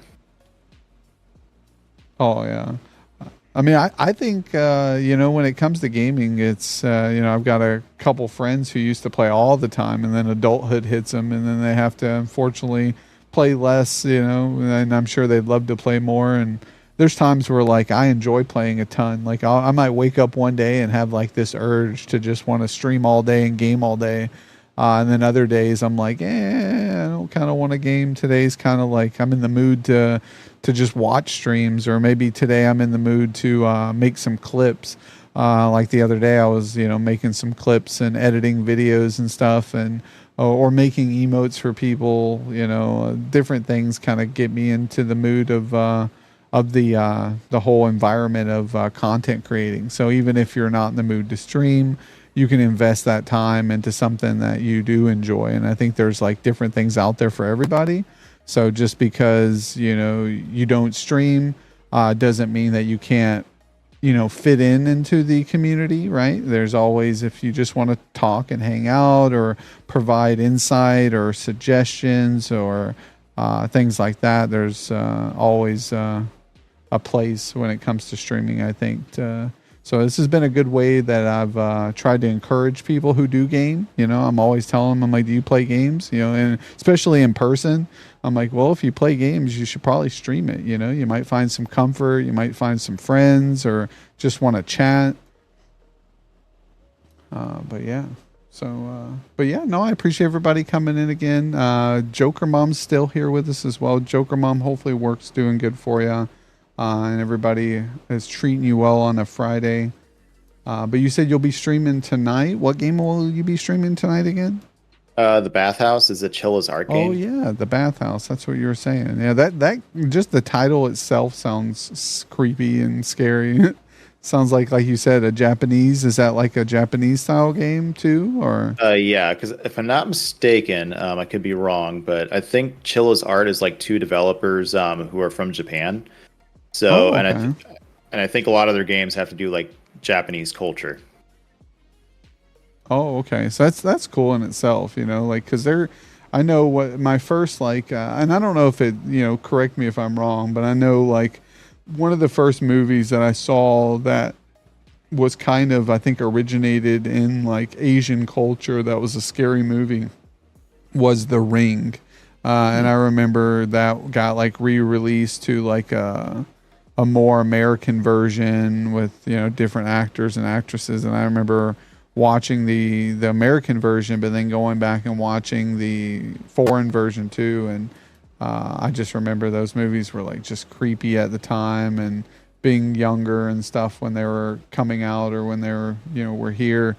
It kind of reminded me of like where we've been through when it comes to like that influence on gaming. I've seen a lot of games since then that I think have been influenced by older movies or even some of the games that have came out. But I think a lot of people don't realize that that's where like our Nintendos and stuff came from. Like we had them here in America, but the counterparts were already out in the Asian culture before they arrived here in the States. So I think that's very cool in itself too, that they were originators of some of the most great modern day games. Was there games like, what was your, as a kid, what was your favorite game to play as a kid? Was there a game that you found yourself coming back to over and over again, or? The two games I remember, I think the first one was Super Mario Brothers. I think it might have been number 3. I think it was 3. With the raccoon tail and flying. Yeah. And then there was Super Smash Brothers when that came out for the N64. That was like my two biggest memories of like gaming and stuff, like first actual games. Yeah, those are classics. Like I know the Super Mario Brothers 3 was like a big turning point for Super Nintendo, and actually that was on regular Nintendo. I forgot that I think they pushed 3 on regular. So yeah, I can't believe it. So I remember playing 2 and feeling like 2 was like, I liked 2, but 2 got a lot of it wasn't the classic 1, and it wasn't as good as 3 that some people claimed, but it was just like its own thing. And I liked it. I liked 2 as well. I mean, a lot of people forget about that the NES was actually a system, but yeah, exactly. Yeah.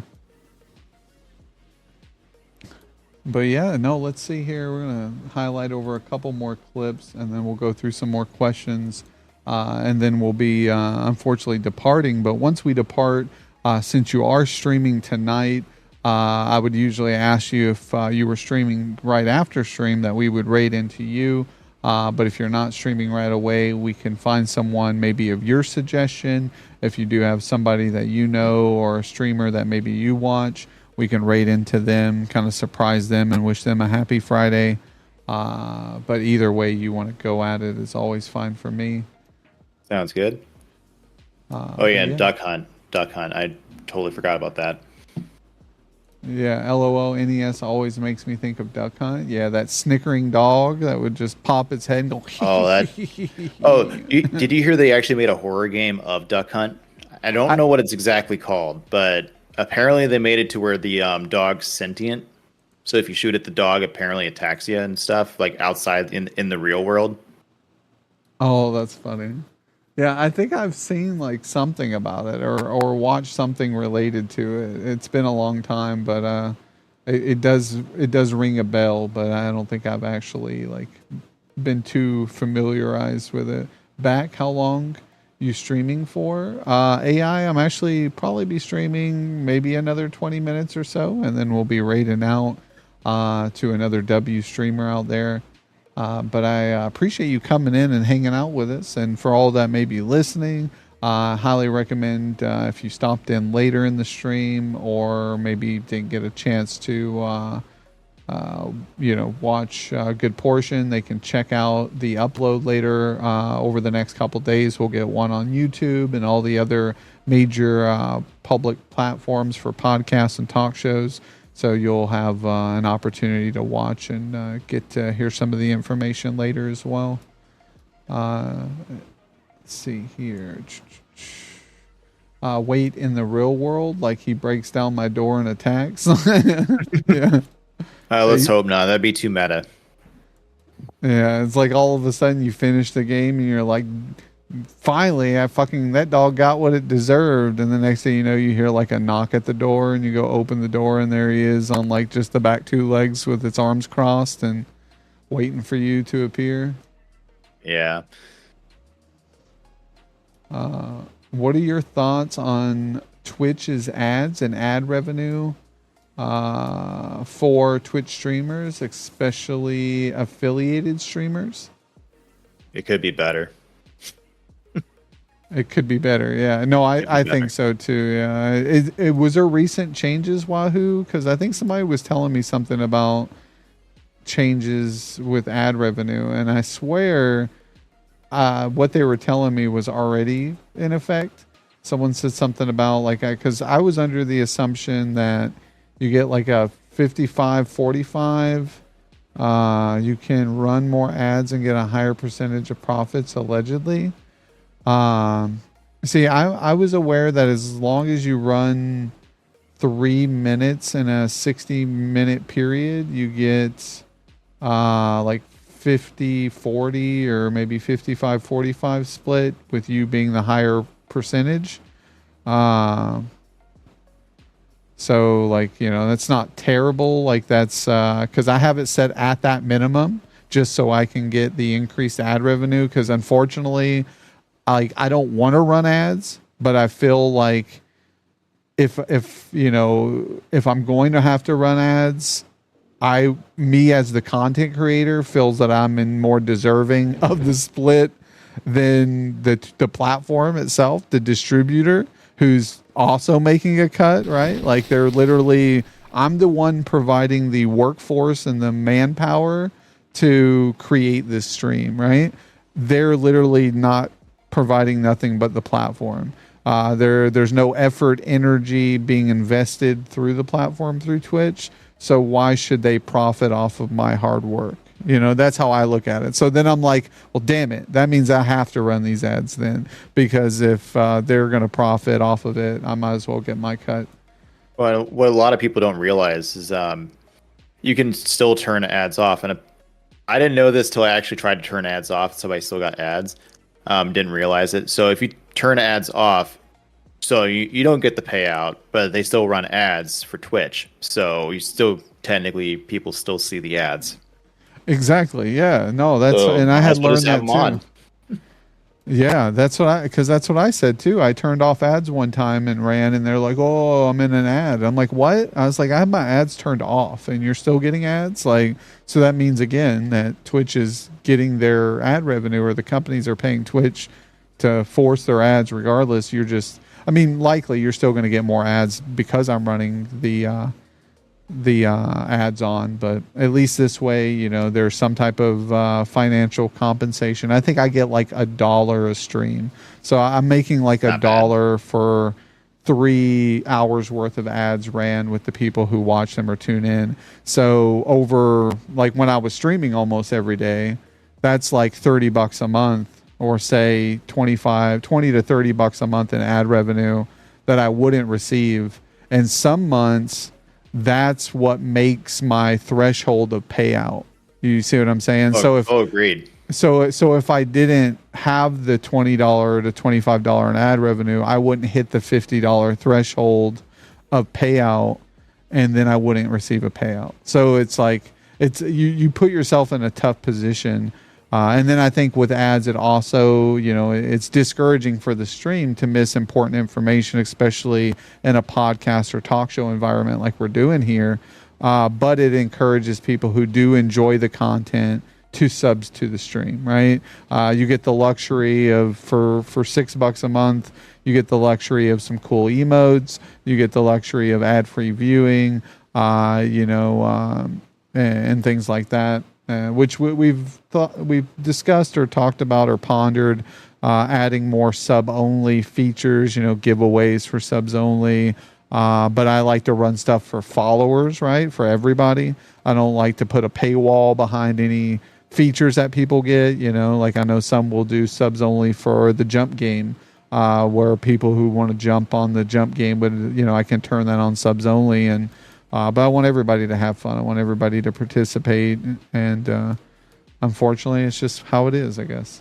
Yeah, and you mentioned the I think it was like 3 minutes of ads per hour. It's kind of how I run them, because that's the very minimum, and you only see them like once an hour. So, and kind of goes back to the starting scene, because I kind of want to have that to play through the ad and then just start up the stream basically. Oh yeah. Let's see here. Can you turn them off during the spotlight and only run them when you're playing Fortnite? I could, but that would make me have to remember to turn them off each time. And then I'm not sure as I'm not sure, as Jason would say, if you still might get ads, and when you get ads will be less controlled and be very spontaneous on Twitch's end. At least like how I have ads set up, you get hit with a 30-second ad every 8 minutes. So instead of like getting hit with like 2.5 minute ads, in an hour, you're getting hit with just a 30-second ad every 8 to 10 minutes. So it's more frequent but less lengthy. So you're not missing so much of the conversation. I've gone into people's streams who do the less frequent ads, but longer length to that minute and a half. And what happens is that I join their stream and then I type out something like, "Hi, how's your week going?" or "How's the game going?" And then I hit enter and then I get hit with the ad of the minute and a half right away. And I'm like, oh shit, now I don't even know what they're saying, and I have to wait that whole minute and a half, which feels like forever. I think 30 seconds is long enough to where I'm like, all right, I'm back. Thanks for holding. And what did you say? So the streamer can repeat themselves again or something. And then I feel terrible. And I usually don't have a problem repeating myself on something, or even people would be like, "Oh, I'm in an ad." I'm like, "Okay, I can wait playing through this. If it's not like an important part, I can sit here. It's not like I'm going to get attacked like out of the blue." So yeah, exactly. And that's very considerate of you as a streamer to think about that, right? Like you're stopping your content for just even that, 30 seconds to the minute and a half for the streamer or for the viewer to come back and still have some type of enjoyment and not feel like they've missed something. Some people would, just continue their game and not really care too less about the person in chat who's trying to keep up with the content. And I think I've done that a few times like yourself, to where like if a game has a slow pace, or I have the ability to pause or let people catch up to what we're talking about, I try to do the same. But unfortunately, like in battle royale games like Fortnite, the best pause I can do is go hide in a damn bush somewhere and hope not to get ran over by a car or a grenade chucked into the bush. But that's when you just clip it for later. Yeah, exactly. Yeah, 100%. All right, let's see here. I'm going to try to find some more clips while it's on my mind here. I think there was 2 recent ones since I've come back. Because you showed the one from last night. I think there was one from Welcome to Kowloon. Oh, let's see. That one was a really good one.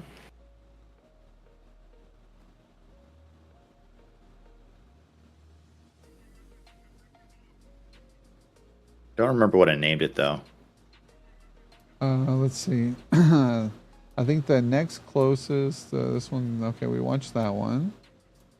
This one's last year, 9 months, 8 months. All right, year, 9, 2. This one's 2 months. A perfect present. That one. Kumakuni. Is the one who clipped that one. And then 2 7 months. I'm not seeing the other one, I don't think. It should be on I know it's on the featured clips. I don't. Oh, okay. Let me go there. Let me check that for you. Maybe here, we'll just click default and see if we can find it there. Yeah, featured clips. Yeah, I'm not sure. Maybe I'm just missing it. But Weird. yeah, we'll check this one out here. I kind of need to know what it is.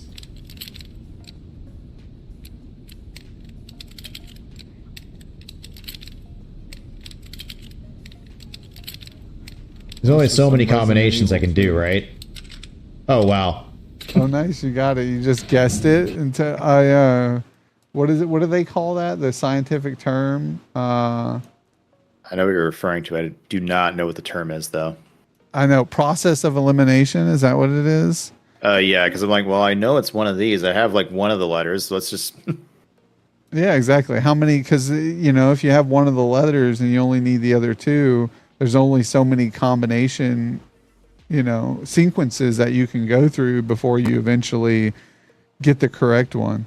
And honestly, that's how they do a lot of hacking things, or, in the world of, numbers and letters and stuff, it's just process of elimination and just randomly going through sequences until eventually you stumble across the right one and bingo, bango.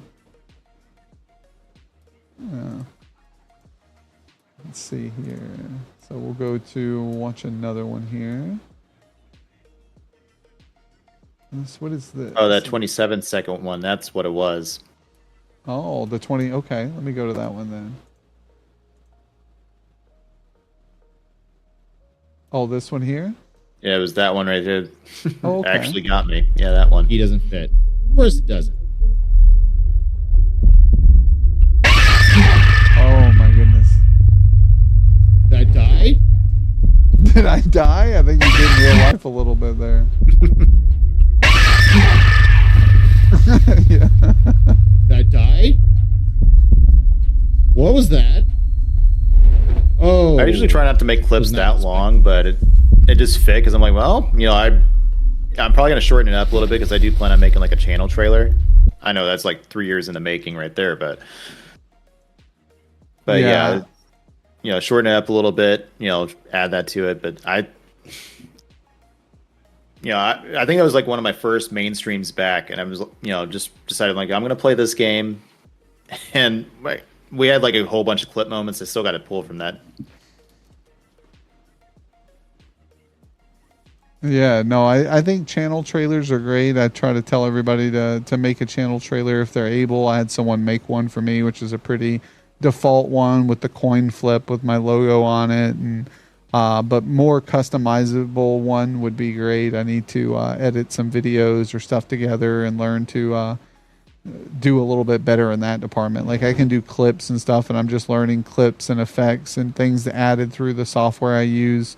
But to actually make a channel trailer or I wanted to make like a raid video too for people coming in after a raid so they can kind of be presented with the content, like I can tell people, hey, I run a talk show, but to actually have clips from each, a list of a couple of the streamers, right, who've been on and maybe special moments in each episode, I think would be fun to tie it all together so people can kind of get an overall idea of what to expect here in the stream. But I just haven't got around. Again, time, right? There's more ideas than time. And Exactly. So it's tough to kind of get it all in. But that's good to see because I've seen you working on things on your stream, over the process, and especially with you coming back to streaming a little bit more frequent than you were in the past with your hiccups and stuff. I think that's awesome, and I was great to hear when I saw the message bling on my toolbar, and here you were saying, hey, I'd like to finally sit down and get a date scheduled. I was like, awesome, good to see. It's a step in the right direction when it comes to getting back into the swing of things. Well, heck, I think we've been talking about this since like what, late last year, maybe March. Yeah, exactly. Yeah, I'd reached out to you a while ago. Yeah. So, and that's the thing is you have to make the initiative, and I had to reach out, and then you finally were able to get some time once everything got squared away, and here we are. So I thank you again for being a part of the show and stepping us one step closer to our 150th episode. I can't believe we've had close to 150 W streamers on the show. So.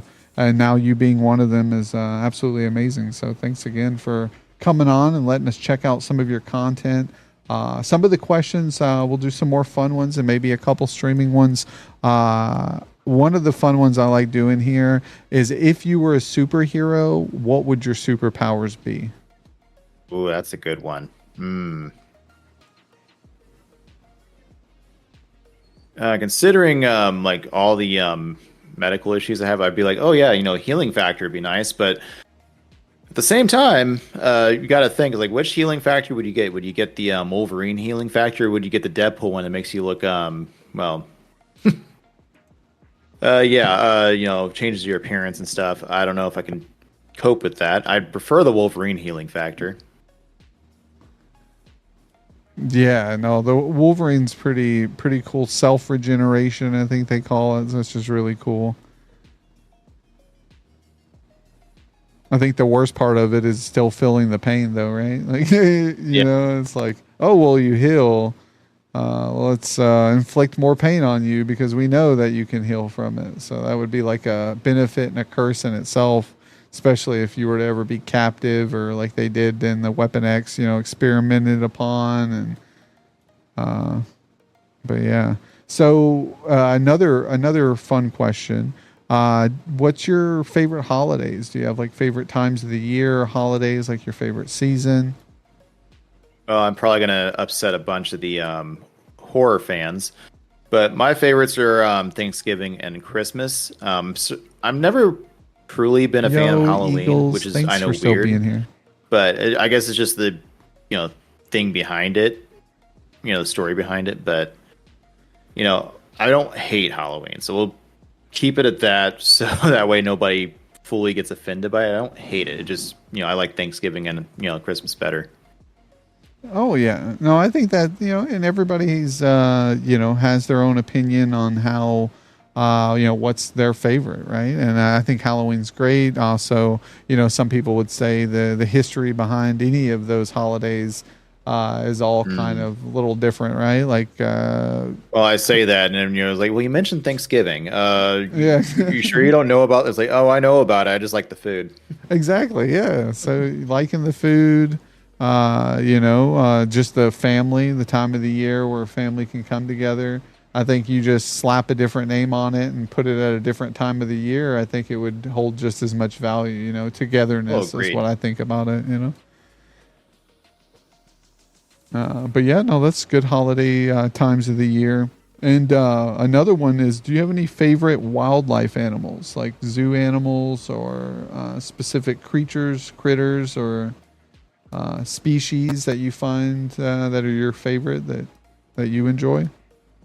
Are you talking like zoo or just like any type of animal? I mean, yeah, any type of animal, yeah. Species, insects, bugs, reptiles, amphibians, whatever kind of fancy. I'm a huge dog lover. I mean, we just recently got a kitten, so I mean that's kind of the complete opposite. But I just love animals in general. Yeah, no, that's good. I love a good animal lover. We're animal lovers here as well. A good majority of us, and I think most people like animals, especially if they've had a good what is it? A good experience. That's what I'm thinking of here. The word experience, right? Because I know some who don't like animals, and the majority of people who don't like animals have had a bad experience with them, right? They either had a dog bite them, or their grandma's cat hated them, and when they were kids, so like that's their first experience with that type of animal, or and they're like, yeah, no. And I think that's the same when it goes to human beings.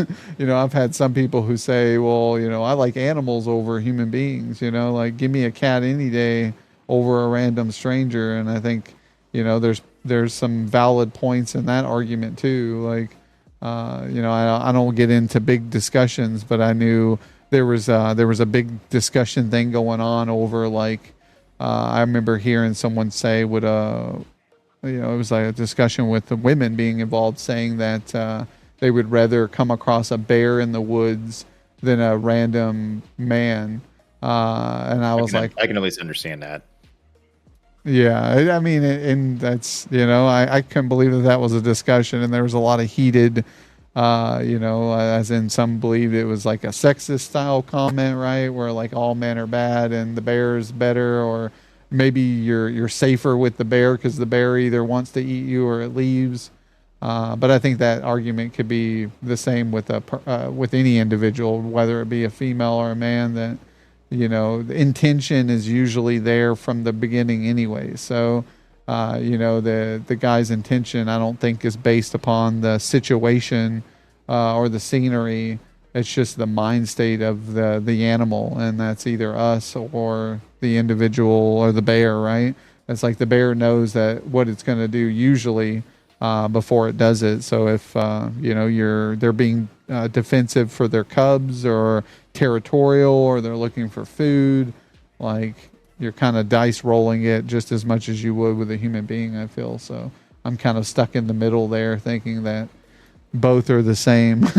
Like, but that's me. It's like, guy with, who you don't know their intentions, or a bear where you know their intentions but might kill you.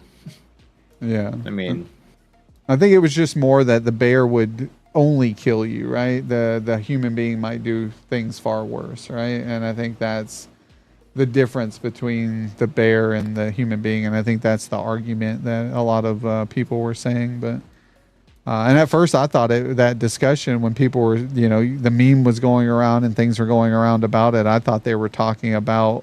Someone told me about Baldur's Gate 3 and how people were RPing Sex and the Bear characters in the game, and I was like, I thought that's what the was referencing to. So I was lost. My old ass can't keep up with modern times and what these discussions are about anymore because it's always something crazy. It's like, why are we even talking about this? Like these correlations never even will happen. I'm just in gonna real say life. people thirst about the weirdest things. I mean, you talked about the bear, then you had Lady D. Yeah. I don't understand it.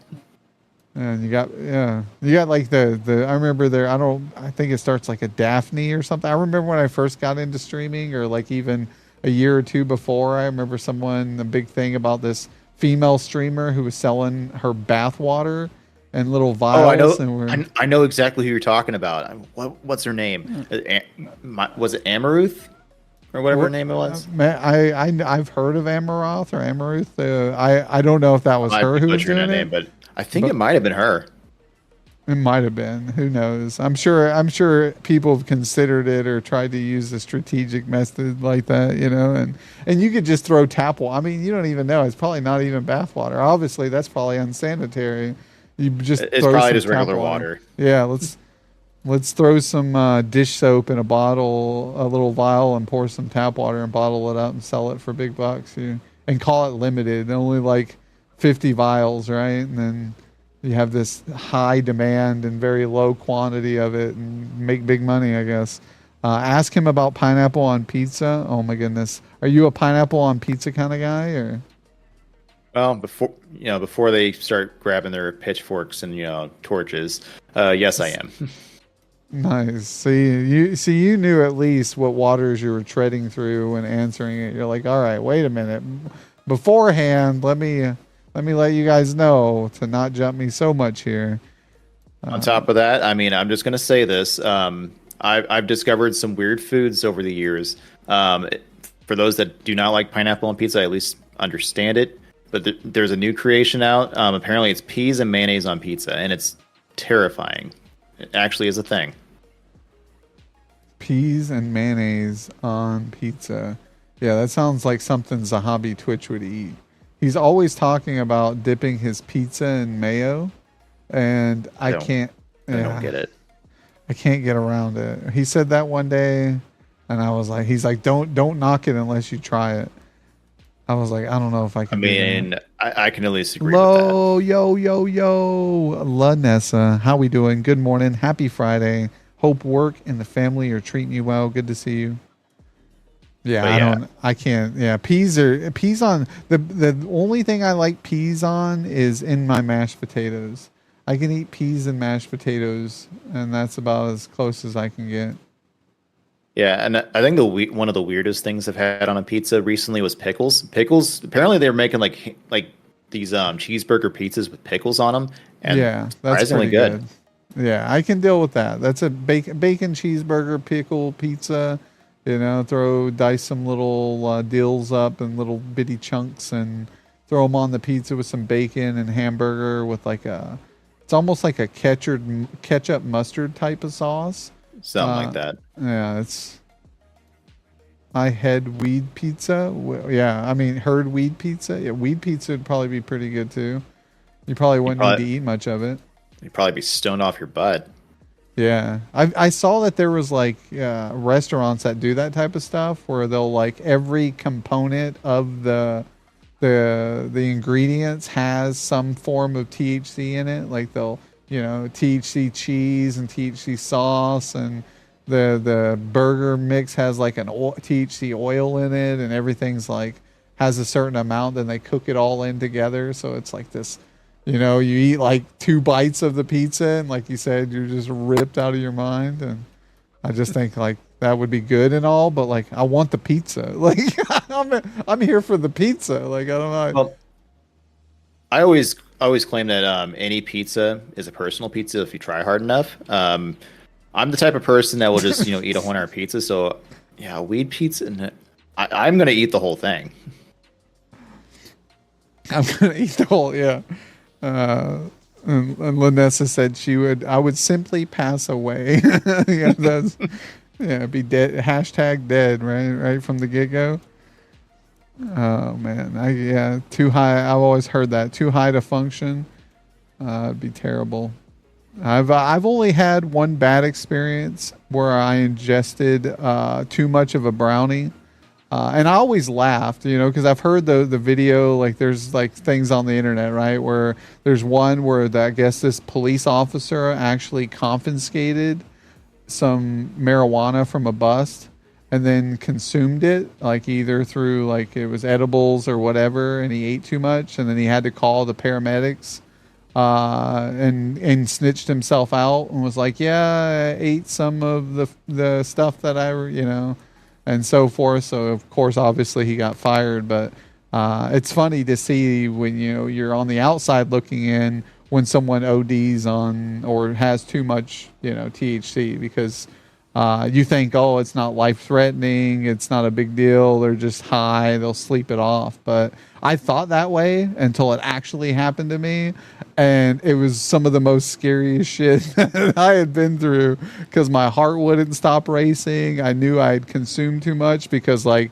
I got to the stage that was comfortable, and then it far succeeded it and got to the point where it was causing like hazardous effects on my health, like my heart rate and extreme nausea, and like just where I knew my body wasn't in a good state at that point. And and I had to Google it, and it's called greening out, where the body's organs start to like function improperly from too much THC.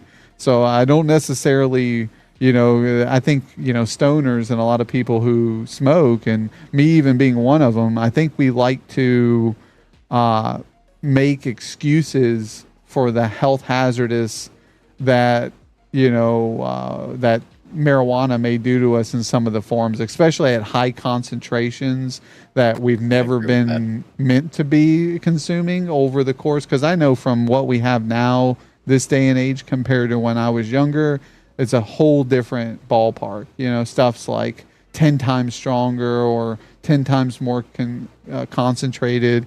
And when people say smoke, right, they say, well, it's less hazardous than cigarettes, right? So it's like the biggest excuse, or Sounds like a justification, basically. it is. I mean, it is. And I've been guilty of it too, and it's the same as like, oh, well, what's the smoking damage to me, or the effects it has on my body compared to alcoholism, right? Alcohol is a lot worse. It's a toxin, it's a poison, and the effects of us consuming it is what makes us feel good or makes us drunk. And that's actually a negative effect on our body, but we do it to ourselves to have that feeling. And I think that's crazy in itself too. But it's the same with marijuana, given that, I've had to, using it throughout my life, I've had to weigh the benefits and the cons when it comes to it, because of the fact that it helps with certain health problems that I have, but it makes other health problems worse, right? And then I have to weigh and judge if it works for me. And I've had my ups and downs with like quitting smoking and not, and but it's all personal opinion and preference.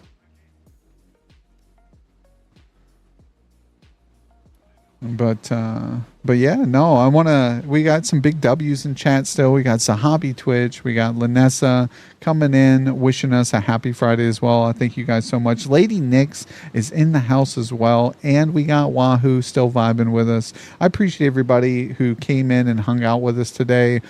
We are at the end of our show. I want to wish everybody a happy Friday. We will be on again tomorrow, but not on this channel, but on Rider 29's stream as well. So if you're free tomorrow around 7 p.m. CST, stop in, check us out. Let me go ahead and give a shout out to Rider here.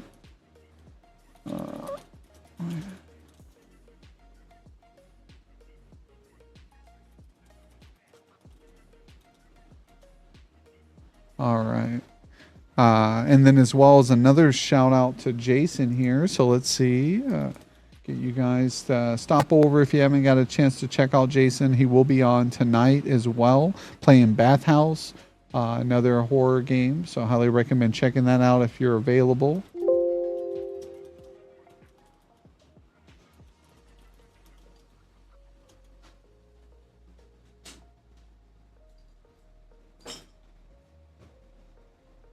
All right. All right, making sure I had that here. Need to be sending them to boarding school. Yeah, school starting back soon for everybody who's got kids. I know some people are excited. Others are like dreading it because now that means that they have to get the kids up for school in the morning and get all that ready, you know, lunch. And yeah, Joker Mom's got to teach. I'm just like the principal. I'm like the authority figure. Yo, Joker Mom. Whoa. Joker Mom called me the janitor. And she said, no, the cafeteria man. I'm the guy who just makes the food and looks pretty, right? Yeah. Yeah, you're the guy that just dumps the mashed potatoes into the plate. Yeah, exactly. She came in, have to buy all the school supplies. Yo, that's the only thing I don't miss with homeschooling is the homeschooling. Luckily, everything's virtual, a lot of it, so it takes a lot of the paper and the extra stuff you need.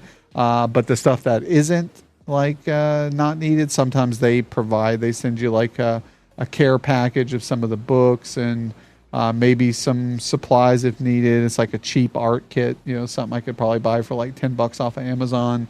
But it gets the job done, and some of the stuff is okay enough to use. Some of it's cheap, and you're like, well, I'll just buy my own stuff. But that's why we were doing the school drive that we're doing right now. And again, I want to thank the 2 donations of the $5 from Casey, as well as Wahoo for your guys' donation of $10 towards the tips and donations panel towards getting those backpacks filled. I'll be pushing that every stream throughout the remainder of the month, just reminding people that if you have a couple bucks, toss it towards it, because I'm hoping to at least fill up 2 of the 4 backpacks, so we can at least help one family who have maybe 2 kids or 2 families with 1 kid each. However, we'll go at it to take that financial strain off of them. I think that's like the biggest thing with me is education. I try to promote good education here, not only in stream, right, as an adult or us as streamers. Education is very crucial towards our development as individuals or as streamers. But as the youth, I think education's definitely even crucial. And nobody should have the lack of education or the fear of going to school from the lack of resources, right? Like clothing or books or supplies needed. I actually believe that, with us paying taxes like we do as human beings, that school should be number 1 for, no cost, and then medical slightly after. But neither one of those things are that way in certain states across the U.S., unfortunately. But so that's where we as individuals should be able to step up and help one another, right? Outside of the government. But that's just mine. But I hope I get partner like you, FAQ. Yo, we are not partner here, but maybe one day. I wish. Yeah, that would be awesome. And that's what we all inspire, to at least try to hit goals like that. But yeah, I am Epic partner. Yeah, at 1,000 followers, you can get Epic partner, which is through Epic. Which gives you a creator code so you can make custom lobbies. We've got a few Epic partners here as well in chat who have their creator code. I know Wahoo does. I know Zahabi does. And maybe a few others. I know Turtle was here earlier. Turtle has his Epic code.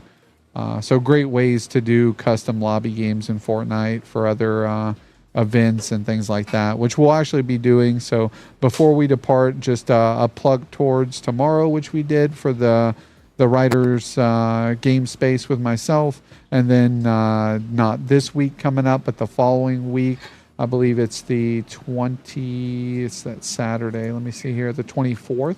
we'll be doing a event with the PGG where I'll be representing them in a multi-streamer event. So really fun there. Highly recommend you guys tuning in.